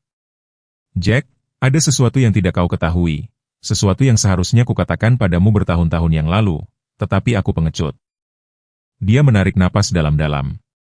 Malam sebelum kecelakaan, Emma aku menerima laporan yang mengkhawatirkan dari Departemen Akuntansi kita. Ketidaksesuaian dalam buku-buku kita yang terjadi selama bertahun-tahun. Aku menghadapi George tentang hal itu secara pribadi. Dia meyakinkanku bahwa dia akan menyelidikinya. Jack merasakan hawa dingin, dan keesokan harinya putriku berada di mobil dengan saudara perempuannya. Aku tidak pernah membuat hubungan itu, bisik Andrew, kengerian muncul di wajahnya. Tidak sampai bertahun-tahun kemudian ketika aku menemukan beberapa ketidakberesan dalam rekening pribadi George. Saat itu kau berada di penjara, Sarah telah pergi dan aku meyakinkan diriku sendiri itu adalah kebetulan. Tangan Jack mengepal menjadi tinju. Putriku bukan kebetulan, Andrew. Dia berusia 6 tahun. Kemarahan yang telah ia tekan selama bertahun-tahun meletus. Kau menemukan bukti yang mungkin telah membebaskanku dan kau tidak melakukan apa-apa? Tidak ada apa-apa. Aku takut, balas Andrew, berdiri untuk menghadapi Jack. Takut akan apa artinya jika George mampu melakukan manipulasi tingkat itu? Takut akan kesalahan diriku sendiri dan tidak melihatnya lebih cepat. Suaranya menurun, takut menghadapi kau, mengetahui aku mungkin telah mencegah kematian Emma jika aku mengumumkan kecurigaanku. Segera pengakuan itu menggantung di antara mereka, mentah dan menghancurkan. Jack berbalik, tidak mampu melihat wajah Andrew sedetik pun lebih lama. Beban dari apa yang mungkin terjadi, apa yang seharusnya terjadi, mengancam akan menghancurkannya sepenuhnya. Ada lagi, kata Andrew lembut. Setelah kau masuk penjara aku menerima catatan ancaman anonim, foto-foto Lily di prasekolahnya, peringatan bahwa jika aku membuka kembali penyelidikan atas keuangan perusahaan, sejarah akan terulang. Kepala Jack tersentak. Kau diperas. Aku pengecut, Andrew mengoreksi. Aku memilih keselamatan putriku daripada keadilanmu. Aku berkata pada diriku sendiri tidak ada bukti juga, bahwa itu semua spekulasi. Aku mengubur bukti yang kutemukan dan fokus pada membangun kembali perusahaan, meyakinkan diriku sendiri bahwa hukumanmu sah. Jack bergerak ke perapian, menopang dirinya pada perapian saat ingatan menyerangnya. Tawa Emma saat dia mendorongnya di ayunan di halaman belakang mereka, senyum Sarah di seberang meja sarapan, kehidupan yang telah ia bangun dan hilangkan, semua karena keserakahan dan kepengecutan.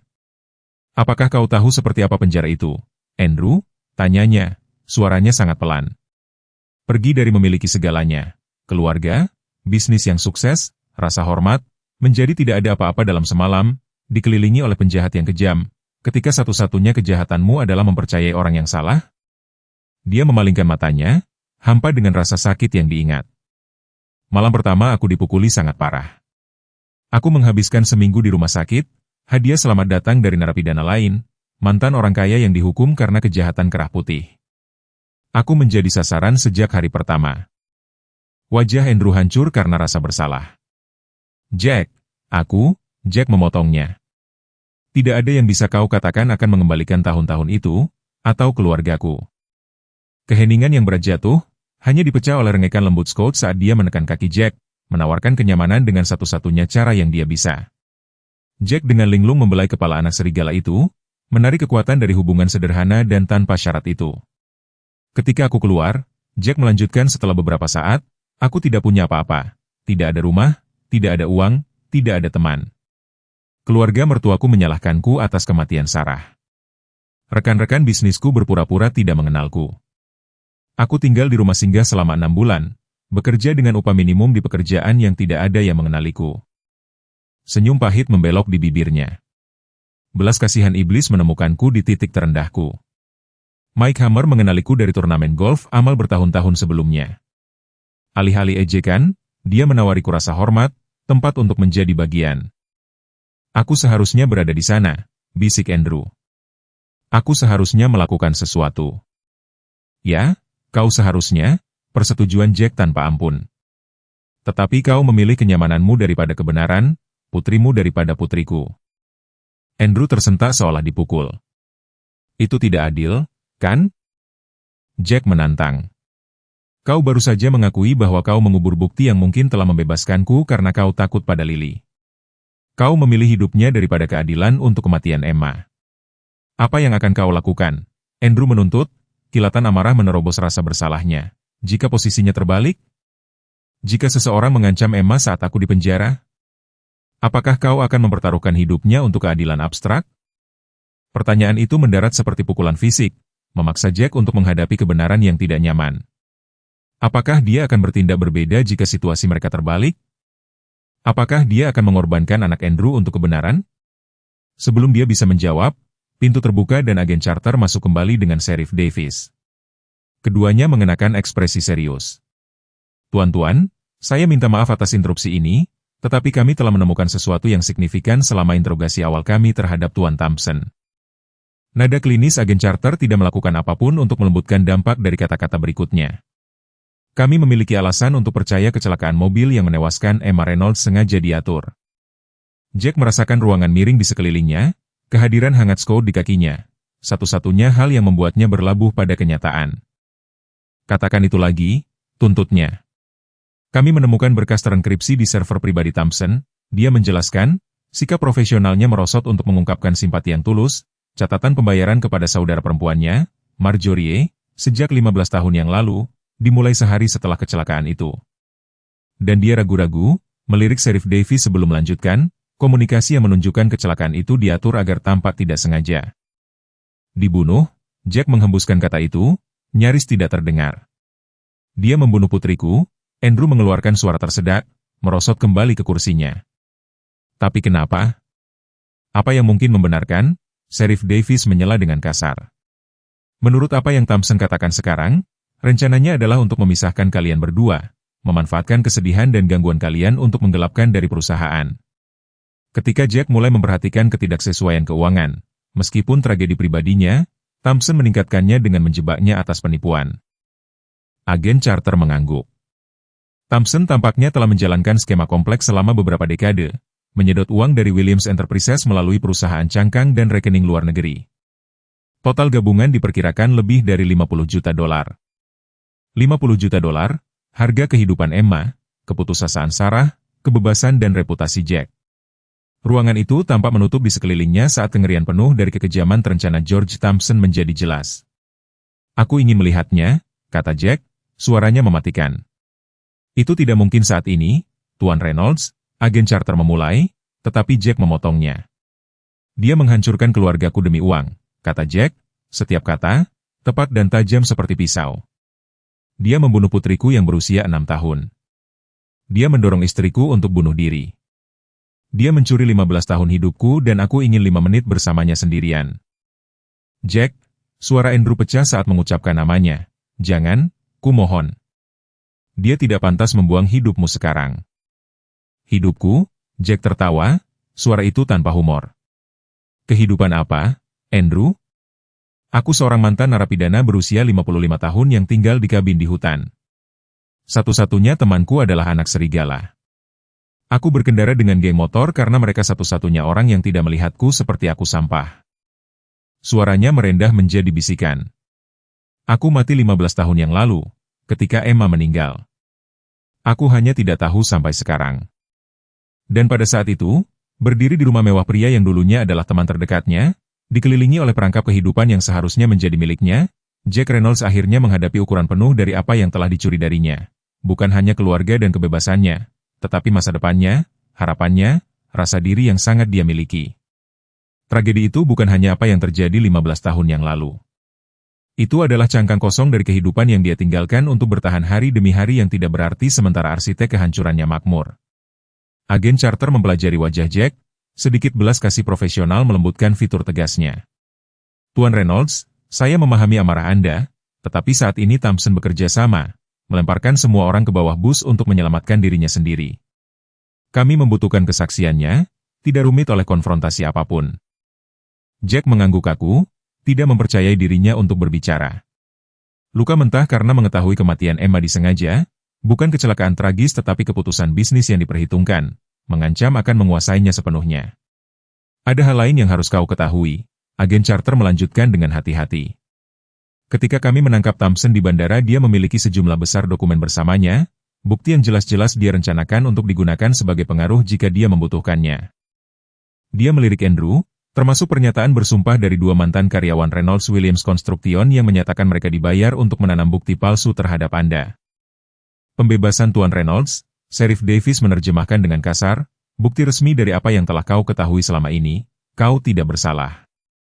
Jack menyerap informasi ini dengan keterpisahan yang aneh. Setelah 15 tahun menyatakan ketidakbersalahannya kepada telinga tuli, validasi terasa hampa. Agak terlambat, bukan? Tidak pernah ada kata terlambat untuk keadilan, jawab agen Charter dengan tegas. Dokumen-dokumen ini akan dimasukkan ke dalam bukti dan kami akan mengejar pembalikan lengkap atas hukuman Anda. Akan ada kompensasi untuk penahanan yang salah, meskipun saya tahu itu adalah penghiburan yang dingin untuk apa yang telah kau hilangkan.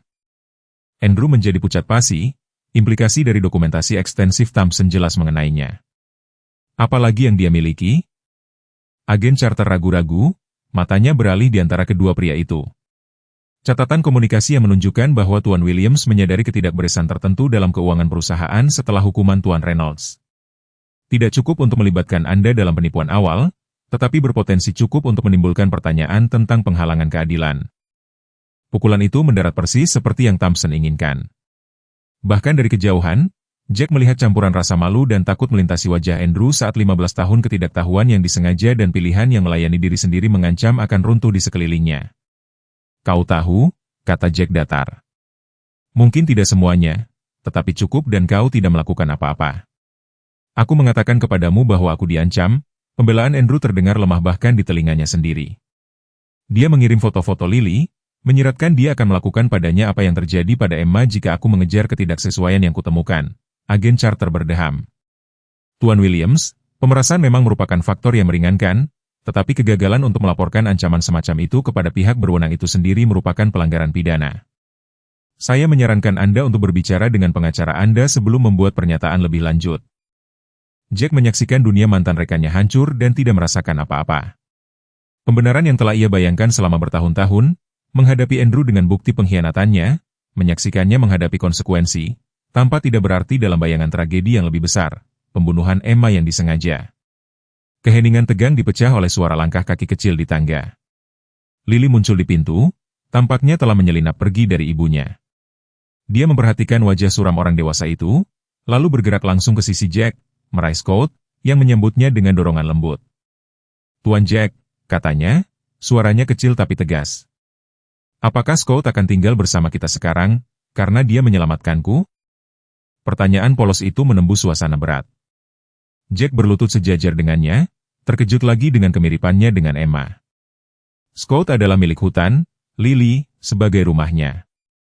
Dia mengerutkan kening kecewa. "Tapi dia suka bersamamu dan kau suka bersamanya." Jack melirik anak serigala itu, yang memang tidak menunjukkan kecenderungan untuk kembali ke alam liar sejak mereka tiba di rumah besar Williams. Kadang-kadang, bahkan ketika hal-hal berjalan dengan baik bersama-sama, mereka masih perlu berada di tempat mereka sendiri.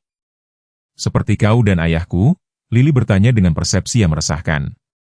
"Ibu berkata kau dulu teman baik, seperti aku dan Jenny, tetapi sesuatu yang buruk terjadi dan sekarang." Jack mendongak untuk menemukan Andrew mengawasi mereka, kesedihan telanjang di wajahnya, dia berjuang untuk menemukan tanggapan yang tepat untuk anak itu. "Ini rumit, Lily." "Itulah yang selalu dikatakan orang dewasa ketika mereka tidak ingin menjelaskan," katanya dengan kekecewaan jujur seorang anak berusia 6 tahun. "Ayah mengatakan komplikasi hanyalah masalah yang menunggu orang pintar untuk menyelesaikannya." Terlepas dari segalanya, Jack merasakan bibirnya berkedut ke arah sesuatu yang hampir seperti senyuman. "Ayahmu mungkin benar tentang itu." Sebelum percakapan bisa berlanjut, pintu depan terbuka dan Margaret bergegas masuk, jelas telah menemukan ketidakhadiran putrinya. "Lily, aku menyuruhmu untuk tetap di atas." Dia menyendok anak itu ke dalam pelukannya, menembakkan pandangan maaf pada petugas penegak hukum. "Maaf," dia menyelinap pergi begitu cepat. Kata-katanya mati saat pandangannya jatuh pada Jack, pengakuan dan keterkejutan mekar di wajahnya. "Jack Reynolds," dia bernapas. "Ya Tuhan." Jack menegaskan, tidak nyaman dengan pengawasannya. "Halo, Margaret. Kau yang menemukan Lily," suaranya bergetar. "Dari semua orang, kau." Jack mengangguk kaku, tidak dapat membaca emosi kompleks yang bermain di wajahnya. Apakah itu ketakutan, rasa bersalah? Sesuatu yang lain seluruhnya? Mata Margaret berlinang air mata. "Kalau begitu aku berutang segalanya padamu." Dia melangkah maju, masih menggenggam Lily. "Jack, aku tahu apa yang harus kau pikirkan tentang kami, tentang Andrew, tentang aku, tetapi kau perlu tahu." "Margaret, jangan." Andrew, menyela peringatan dalam suaranya, "tidak sekarang." Dia berbalik pada suaminya, kemarahan tiba-tiba menyala di matanya. "Tidak, Andrew, tidak ada lagi rahasia. Tidak ada lagi melindungi reputasimu yang berharga sementara seorang pria tak bersalah menderita." Dia menghadapi Jack lagi, bertekad, meskipun air matanya. "Aku mencoba memberitahunya Jack, selama bertahun-tahun aku memberitahu Andrew kita perlu melihat lebih dalam apa yang terjadi padamu, bahwa Jack Reynolds yang aku kenal tidak akan pernah mencuri dari perusahaannya sendiri." "Kau tidak pernah mengatakan apapun padaku," kata Jack, bingung dengan sekutu yang tak terduga ini. "Aku dilarang menghubungimu," Margaret mengakui. "Bagian dari perjanjian Andrew dengan jaksa penuntut, keluarga Williams tidak akan memiliki komunikasi dengan Anda selama atau setelah pemenjaraan Anda." Jack berbalik ke Andrew, yang tidak dapat bertemu matanya. Lebih banyak hal yang kau abaikan untuk disebutkan. Aku mencoba melindungi keluargaku, bisik Andrew. Dengan mengorbankan milikku, Jack selesai. Baginya, Sheriff Davis berdeham dengan tidak nyaman. Kita perlu melanjutkan diskusi ini di kantor polisi. Pernyataan formal perlu diambil. Dan dia diinterupsi oleh kedatangan seorang agen FBI yang acak-acakan yang masuk ke ruangan. Agen Charter, Thompson meminta kesepakatan, katanya dia memiliki informasi tentang pemain lain dalam semua ini. Seseorang yang mendapat manfaat dari kejatuhan Reynolds bahkan lebih dari Williams. Charter mengerutkan kening. Apa yang dia bicarakan? Dia menuntut kekebalan sebagai ganti informasi ini, mengatakan itu akan membuka kasus lebar-lebar, lapor agen itu, tidak ada kesepakatan, kata Jack tajam, bukan untuk pembunuh Emma. Agen Charter mengangkat tangannya. Mari kita dengar apa yang dia katakan terlebih dahulu. Dia mengikuti rekannya keluar, meninggalkan Sheriff Davis untuk menjaga pengawasan canggung atas pertemuan tenda itu. Andrew bergerak ke sisi istrinya, menempatkan lengan pelindung di sekelilingnya dan Lily. Jack, terlepas dari apa yang terjadi dengan Thompson atau penyelidikan ini, aku ingin kau tahu aku siap untuk memperbaiki semuanya. Kompensasi finansial, pembebasan publik, apapun yang kau butuhkan. Uang? Jack memotongnya dengan tidak percaya. Kau pikir ini tentang uang? Putriku sudah mati, Andrew. Istriku sudah mati. 15 tahun hidupku hilang. Tidak ada yang bisa memperbaiki semuanya. Lily menggeliat di pelukan ibunya sampai dia diturunkan, lalu berjalan dengan tekad ke Jack. Apakah kau juga seorang ayah, Tuan Jack?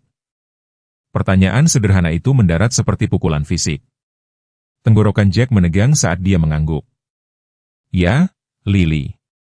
Aku punya seorang gadis kecil bernama Emma. Di mana dia sekarang? Orang dewasa di ruangan itu secara kolektif menahan napas.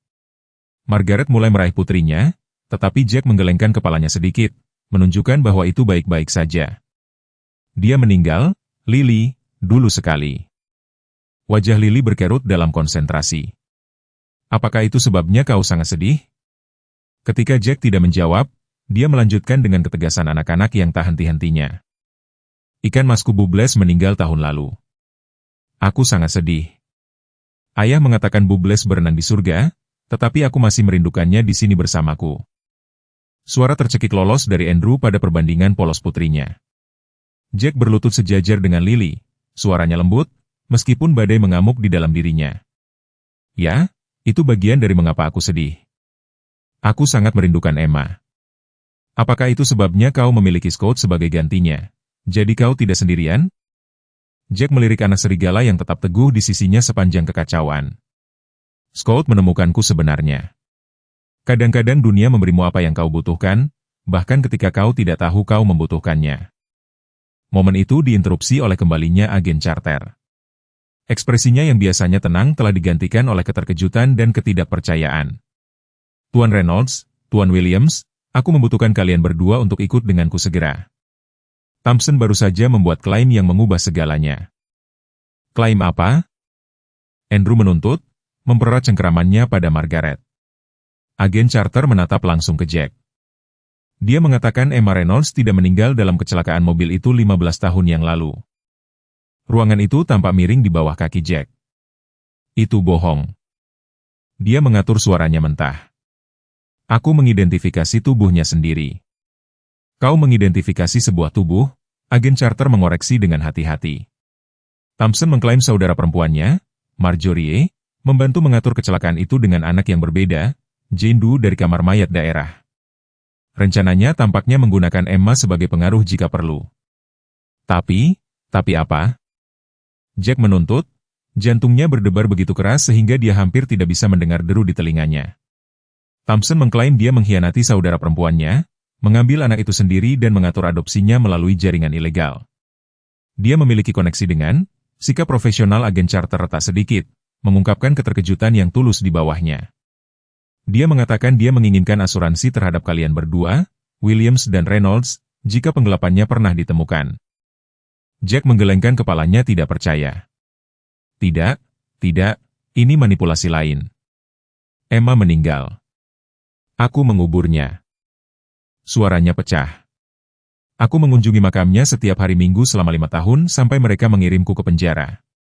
Dia menuntut kesepakatan sebagai ganti informasi tentang di mana dia ditempatkan. Agen Carter melanjutkan, mengklaim dia dapat membuktikannya dengan DNA jika perlu.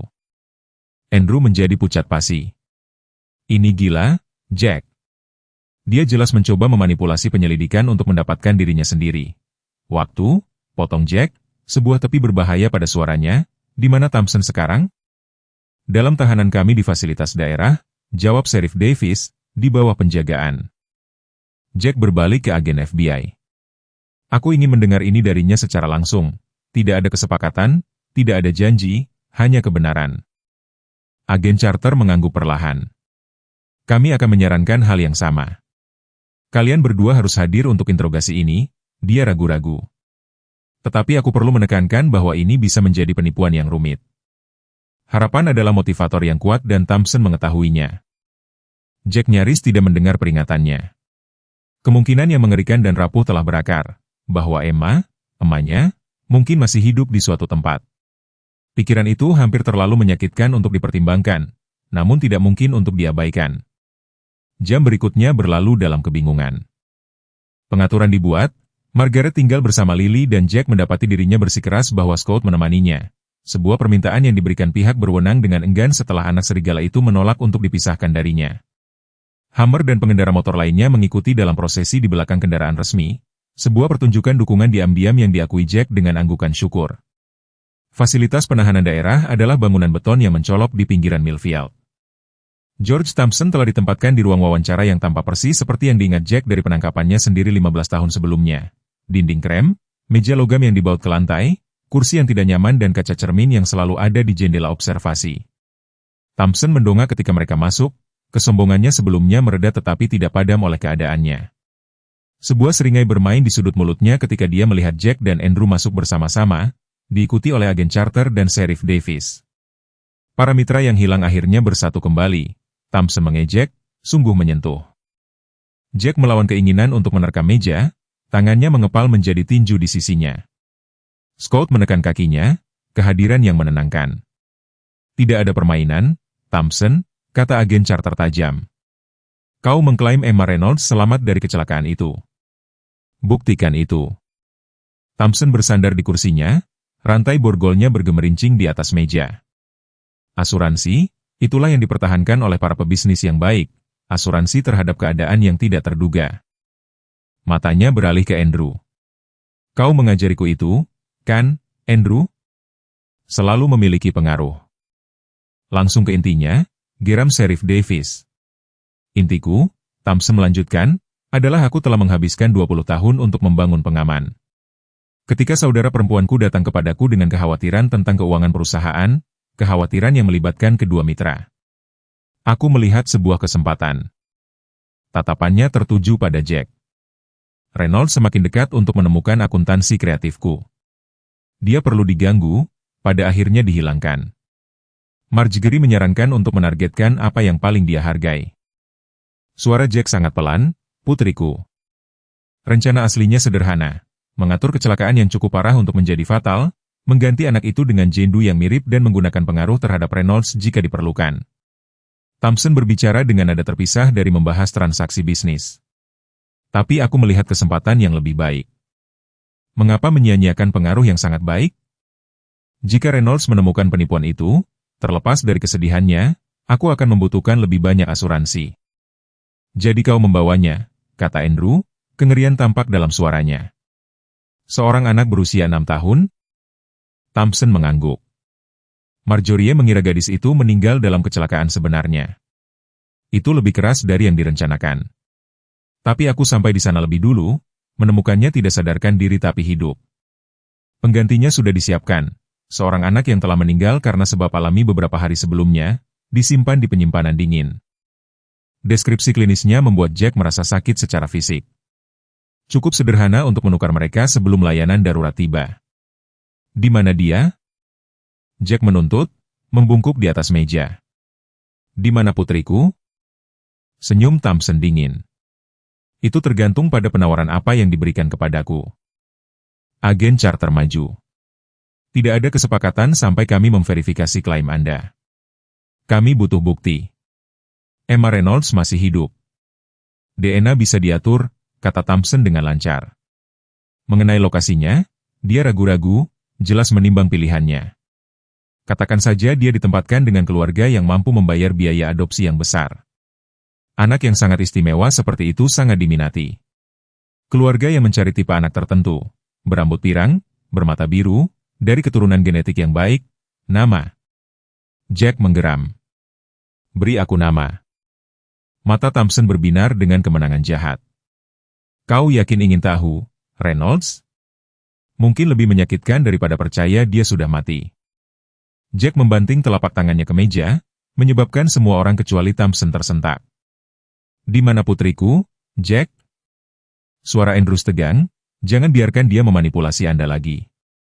Dia sedang mempermainkan kita. Tapi tatapan Thompson telah bergeser, melewati Jack untuk terpaku pada jendela berkaca dari ruang observasi. Dia lebih dekat dari yang kau kira. Dia membungkuk ke depan, merendahkan suaranya hampir berbisik. Katakan padaku, Andrew, pernahkah kau bertanya-tanya mengapa Lily sama sekali tidak mirip denganmu atau Margaret? Mengapa rambut pirang dan mata birunya tidak cocok dengan profil genetik kalian berdua? Mengapa dia memiliki tanggal lahir yang sama persis dengan Putri Reynolds, meskipun seharusnya lahir di rumah sakit yang berbeda? Ruangan menjadi sunyi senyap saat implikasi dari kata-kata Thompson meresap. Jack merasa seolah-olah lantai telah runtuh di bawahnya, seluruh dunianya menata ulang dirinya sendiri dalam satu momen kejelasan yang memuakkan. Tidak, Andrew terengah-engah, terhuyung mundur. Itu tidak mungkin. Catatan adopsi tidak berbohong. Thompson menjawab dengan kepuasan kejam. Meskipun yang aku buat untukmu tentu saja berbohong. Jack perlahan berbalik menghadap Andrew, kecurigaan yang mengerikan mulai muncul. Selama ini, bisiknya, selama ini kau memiliki putriku, Emmaku. Dan saat wajah Andrew hancur dengan keterkejutan dan kengerian yang mulai muncul, Jack tahu dengan keyakinan yang mendalam bahwa Thompson mengatakan yang sebenarnya. Emma-nya tidak meninggal 15 tahun lalu. Dia telah dicuri, diganti namanya, dan dibesarkan oleh pria yang selama bertahun-tahun dibenci Jack karena meninggalkannya pada nasibnya. Pengkhianatan terbesar yang tersembunyi di depan mata. 3 hari setelah wahyu dahsyat Thompson berlalu dalam kabut tes DNA, konsultasi hukum, dan kekacauan emosional, tidak seperti apapun yang dialami Jack sejak hari pertama dia diberitahu bahwa Emma meninggal. Gedung pengadilan daerah telah menjadi rumah kedua. Lorong-lorongnya yang steril dan bangku-bangku yang tidak nyaman menjadi latar belakang drama yang telah menarik perhatian seluruh kota Millfield.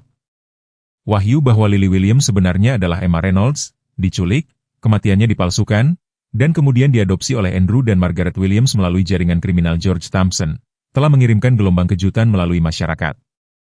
Jack duduk sendirian di bangku di luar ruang hakim pengadilan keluarga, tangannya yang kasar saling menggenggam erat untuk menghentikan gemetar mereka. Scott berbaring di kakinya, seorang penjaga diam yang menolak untuk meninggalkan sisi Jack selama cobaan itu. Anak serigala itu, sekarang diterima sebagai hewan pendukung emosional tidak resmi Jack setelah intervensi Sheriff Davis, tampaknya memahami keseriusan situasi. Hasil DNA telah mengkonfirmasi segalanya. Lily Williams secara biologis adalah putri Jack Reynolds. Kuburan di pemakaman Millfield berisi jenazah seorang anak yang tidak dikenal, seorang korban tragis dari keadaan yang identitasnya mungkin tidak akan pernah diketahui. Andrew dan Margaret Williams telah diinterogasi secara ekstensif. Pernyataan mereka konsisten dengan menjadi peserta yang tidak sadar dalam skema Thompson. Putus asa untuk memiliki anak setelah bertahun-tahun mengalami infertilitas, didekati oleh Thompson dengan kesempatan untuk mengadopsi seorang anak yang orang tuanya diduga meninggal dalam kecelakaan. Mereka mengklaim tidak pernah tahu bahwa anak itu adalah Emma Reynolds, meskipun waktunya, hanya beberapa bulan setelah pemenjaraan Jack, menimbulkan pertanyaan serius tentang ketidaktahuan mereka yang disengaja. Pintu ke ruang hakim terbuka dan Andrew muncul tampak sangat hancur. 3 hari terakhir telah membuatnya terlihat lebih tua 10 tahun. Di belakangnya, Margaret mengikuti, matanya merah karena terus-menerus menangis. Mereka berhenti ketika melihat Jack, beban 15 tahun keterlibatan yang tidak disengaja tergantung di antara mereka. Hakim ingin bertemu denganmu sekarang, kata Andrew pelan. Sendirian, Jack mengangguk, bangkit berdiri. Scott bergerak untuk mengikuti, tetapi Jack dengan lembut memerintahkannya untuk tetap di sana. Ini adalah satu percakapan yang perlu dia lakukan sendiri. Hakim Eleanor Martinez adalah seorang wanita yang tangguh di usia 60-an, dikenal karena keadilannya dan pendekatan tanpa basa-basi terhadap masalah pengadilan keluarga. Dia mendongak dari kertas-kertasnya saat Jack masuk, memberi isyarat agar dia duduk di seberangnya di mejanya. Tuan Reynolds, dia memulai. Saya telah meninjau semua bukti dalam kasus luar biasa ini, termasuk hasil DNA yang mengkonfirmasi bahwa anak yang dikenal sebagai Lily Williams secara biologis adalah putri Anda, Emma. Saya telah berbicara dengan Williams, dengan layanan perlindungan anak, dan dengan para ahli psikologi yang ditugaskan untuk mengevaluasi situasi. Dia melepas kacamata bacanya, menatap Jack dengan tatapan langsung. Sekarang saya ingin mendengar dari Anda, hasil apa yang Anda cari di sini? Pertanyaan itu, meskipun sudah diduga, masih menghantam Jack seperti pukulan fisik. Apa yang dia inginkan? Jawabannya tampak sangat sederhana dan sangat rumit. Aku ingin putriku kembali, katanya, suaranya serak karena emosi. Aku telah kehilangan 15 tahun bersamanya yang tidak akan pernah bisa aku dapatkan kembali. Bertahun-tahun aku pikir dia sudah mati sementara dia dibesarkan oleh. Dia berhenti, berjuang untuk mengendalikan diri. Tapi aku juga mengerti bahwa dia mengenal dirinya sebagai Lily. Dia mencintai William sebagai orang tuanya. Dia tidak memiliki ingatan tentangku, tentang ibunya, tentang hidupnya sebelum kecelakaan. Hakim Martinez mengangguk, ekspresinya sedikit melunak. Itu benar. Menurut psikolog anak, secara tiba-tiba mencabutnya dari satu-satunya keluarga yang dia ingat akan menyebabkan trauma yang signifikan. Aku tidak akan pernah ingin menyakitinya, kata Jack tegas. Dia sudah cukup menderita karena keserakahan dan kedengkian orang dewasa. Lalu apa yang Anda usulkan? Jack telah menghabiskan 3 malam tanpa tidur bergumul dengan pertanyaan ini. Masa transisi, kunjungan yang diawasi, secara bertahap meningkat seiring dia merasa nyaman denganku. Hak asuh bersama pada akhirnya, jika Williams bersedia. Kata-kata itu sangat mahal baginya. Masing-masing mengakui bahwa dia tidak bisa begitu saja mengambil kembali tahun-tahun yang telah dicuri. Aku ingin dia tahu kebenaran dengan cara yang sesuai dengan usianya. Aku ingin dia tahu bahwa ayah pertamanya tidak pernah meninggalkannya, tidak pernah berhenti mencintainya, tetapi aku tidak ingin merampas keamanannya yang dia miliki sekarang. Hakim Martinez menatapnya dengan serius. Itu sangat murah hati mengingat keadaannya. Ini bukan tentang aku, kata Jack sederhana. Ini tentang dia. Williams telah mengusulkan sesuatu yang serupa, Hakim mengungkapkan. Mereka telah menawarkan hak asuh bersama dengan tempat tinggal utama tetap bersama mereka untuk saat ini untuk menjaga stabilitas, tetapi dengan jalur yang jelas menuju waktu yang sama saat hubungan Anda dengan Emma Lily berkembang. Dia berhenti, mengamati reaksinya dengan cermat. Mereka juga telah mengusulkan untuk membuat dana perwalian untuk masa depannya menggunakan dana perusahaan dan pernyataan publik yang mengakui kesalahan yang dilakukan kepada Anda, dengan seluruh sumber daya perusahaan yang dikhususkan untuk membersihkan nama Anda. Jack tertawa tanpa humor. Uang lagi. Sepertinya itu jawaban Andrew untuk segalanya. Aku yakin itu satu-satunya bahasa yang benar-benar dia pahami. Hakim Martinez mengamati. Tetapi saya juga percaya penyesalannya tulus, seperti halnya cintanya kepada anak yang dia besarkan sebagai putrinya. Dia mencondongkan tubuh ke depan. Tuan Reynolds, balas dendam adalah dorongan manusia alami. Hanya sedikit yang akan menyalahkan Anda karena ingin menghukum Williams atas bagian mereka dalam tragedi ini, meskipun mereka mengklaim tidak sadar. Tetapi balas dendam akan mengorbankan putri Anda. Aku tahu, Jack mengakui dengan tenang. Dan aku sudah muak mengorbankan Emma untuk konflik orang dewasa. Sesuatu seperti persetujuan berkedip di mata hakim. Kalau begitu, saya percaya kita dapat membuat pengaturan yang memusatkan kesejahteraannya sambil menghormati hak-hak Anda sebagai ayah kandungnya. Dia membuat catatan di alas di depannya. Ada satu hal lagi. George Thompson telah ditolak jaminannya mengingat beratnya kejahatannya dan risiko penerbangan. Jaksa penuntut menuntut berbagai dakwaan, termasuk penculikan, penipuan, konspirasi untuk melakukan pembunuhan, dan pencucian uang. Dia menghadapi hukuman seumur hidup. Bagus, kata Jack datar. Dia pantas mendapatkan yang lebih buruk. Memang, Hakim Martinez mengumpulkan kertas-kertasnya. Kita akan bersidang kembali besok untuk menyelesaikan pengaturan hak asuh. Sementara itu, layanan perlindungan anak telah menyetujui kunjungan yang diawasi sore ini, jika Anda merasa siap. Jantung Jack melonjak ke tenggorokannya. Hari ini? Aku bisa bertemu dengannya hari ini? Pukul 4 di kantor CPS. Hakim mengkonfirmasi, Nyonya Williams telah memberitahu Emma bahwa kami telah menemukan bahwa Anda adalah ayah kandungnya, bahwa Anda tidak pernah tahu dia masih hidup, dan bahwa Anda telah mencarinya selama waktu yang sangat lama. Psikolog akan hadir untuk membantu memfasilitasi pertemuan tersebut. Jack mengangguk tiba-tiba, kewalahan dengan prospek benar-benar bersatu kembali dengan putrinya setelah 15 tahun berduka. Terima kasih, Yang Mulia. Saat dia meninggalkan ruang sidang, Jack menemukan Andrew dan Margaret masih menunggu di lorong. Scott waspada saat mereka mendekat. Ketiga orang dewasa itu saling memandang dalam keheningan yang canggung. Bertahun-tahun sejarah yang kusut di antara mereka. Jack, Andrew akhirnya berbicara. Aku tahu tidak ada permintaan maaf yang bisa mencukupi. Kau benar, Jack memotongnya. Tidak bisa. Dia menarik napas dalam-dalam. Tapi Emma Lily membutuhkan kita semua untuk menemukan jalan ke depan. Jadi, itulah yang akan kita lakukan. Margaret maju dengan ragu-ragu. Kami ingin Anda menjadi bagian dari hidupnya, Jack. Kami sudah memberitahunya betapa berani dan baiknya ayah pertamanya. Bagaimana Anda menyelamatkannya di hutan ketika dia tersesat. Dia bertanya apakah Scott bisa datang hari ini, Andrew menambahkan. Dia cukup dekat dengannya. Terlepas dari segalanya, Jack merasakan senyum kecil menarik bibirnya. Scott tampaknya memiliki efek itu pada orang. Telinga anak serigala itu terangkat saat mendengar namanya dan Jack mengulurkan tangan untuk menggaruk kepalanya dengan sayang. Dia akan ada di sana. 6 bulan kemudian, pada suatu sore musim gugur yang renyah, Jack Reynolds berdiri di tepi hutan Blackwood menyaksikan seorang gadis berambut pirang mengenakan jaket merah berlari sambil tertawa di antara pepohonan. Scott melompat dengan riang di sisinya. Pengaturan hak asuh telah berkembang secara alami karena Emma, yang masih lebih suka dipanggil Lily, meskipun dia sekarang tahu nama aslinya, telah tumbuh semakin nyaman dengan Jack. Dia menghabiskan setiap akhir pekan di kabinnya, yang telah dia renovasi untuk menyertakan kamar tidur ceria yang didekorasi dengan warna ungu dan hijau yang dia sukai. Jangan mendekati sungai, Jack memanggil, tersenyum saat putrinya melambaikan pengakuan tanpa memperlambat penjelajahannya. Suara mobil yang mendekat menarik perhatiannya. Tesla Andrew berhenti di samping Harley Jack dan pria itu sendiri muncul membawa keranjang piknik. Hubungan antara mantan mitra tetap rumit, tidak pernah benar-benar persahabatan, tetapi tidak lagi permusuhan pahit sebelumnya. Mereka telah menemukan kedamaian yang gelisah demi Lily, bersatu dalam tekad mereka untuk melindunginya dari bahaya lebih lanjut. Dia tampak bahagia, Andrew mengamati, menyaksikan Lily dan Scott. Dia bahagia, Jack setuju.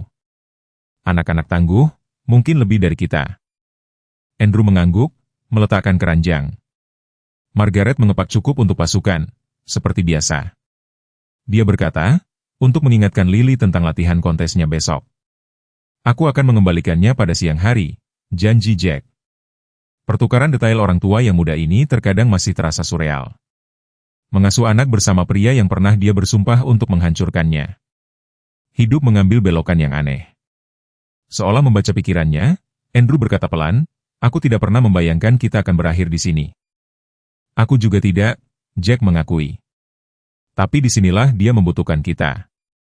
Dari tepi hutan, Lily memanggil dengan gembira, Ayah, ayah, ayo lihat apa yang ditemukan Scott.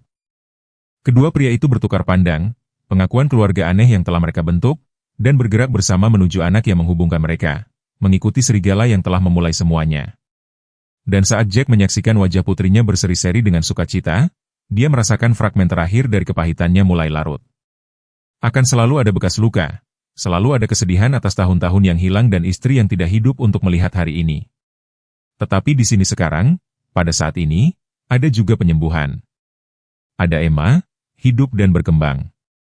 Ada Scott, penyelamat yang tidak mungkin, dan ada masa depan yang, melawan segala rintangan, mengandung harapan.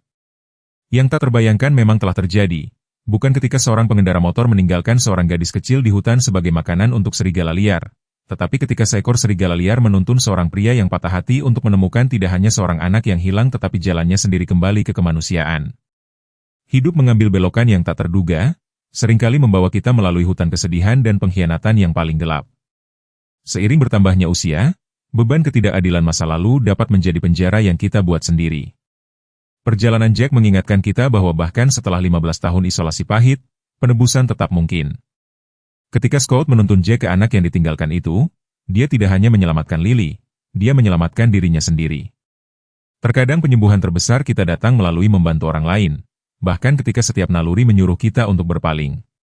Keberanian untuk menghadapi kebenaran setelah bertahun-tahun berbohong dengan nyaman, kekuatan untuk memilih pengampunan ketika balas dendam berdiri dalam jangkauan, Kebijaksanaan untuk memprioritaskan kesejahteraan seorang anak daripada kepuasan pribadi. Ini adalah kepahlawanan yang tenang dari usia lanjut. Mungkin dalam hidup Anda sendiri ada hubungan yang tampaknya tidak dapat diperbaiki, kebenaran yang tetap tidak terucapkan, atau jalan menuju rekonsiliasi yang tampaknya terlalu ditumbuhi tanaman. Kisah Jack berbicara kepada kita semua. Tidak pernah terlalu terlambat untuk menemukan jalan kembali dari hutan belantara, untuk membangun kembali apa yang rusak, dan untuk menemukan bahwa terkadang tindakan cinta yang paling mendalam membutuhkan melepaskan apa yang mungkin terjadi, untuk merangkul apa yang masih bisa terjadi.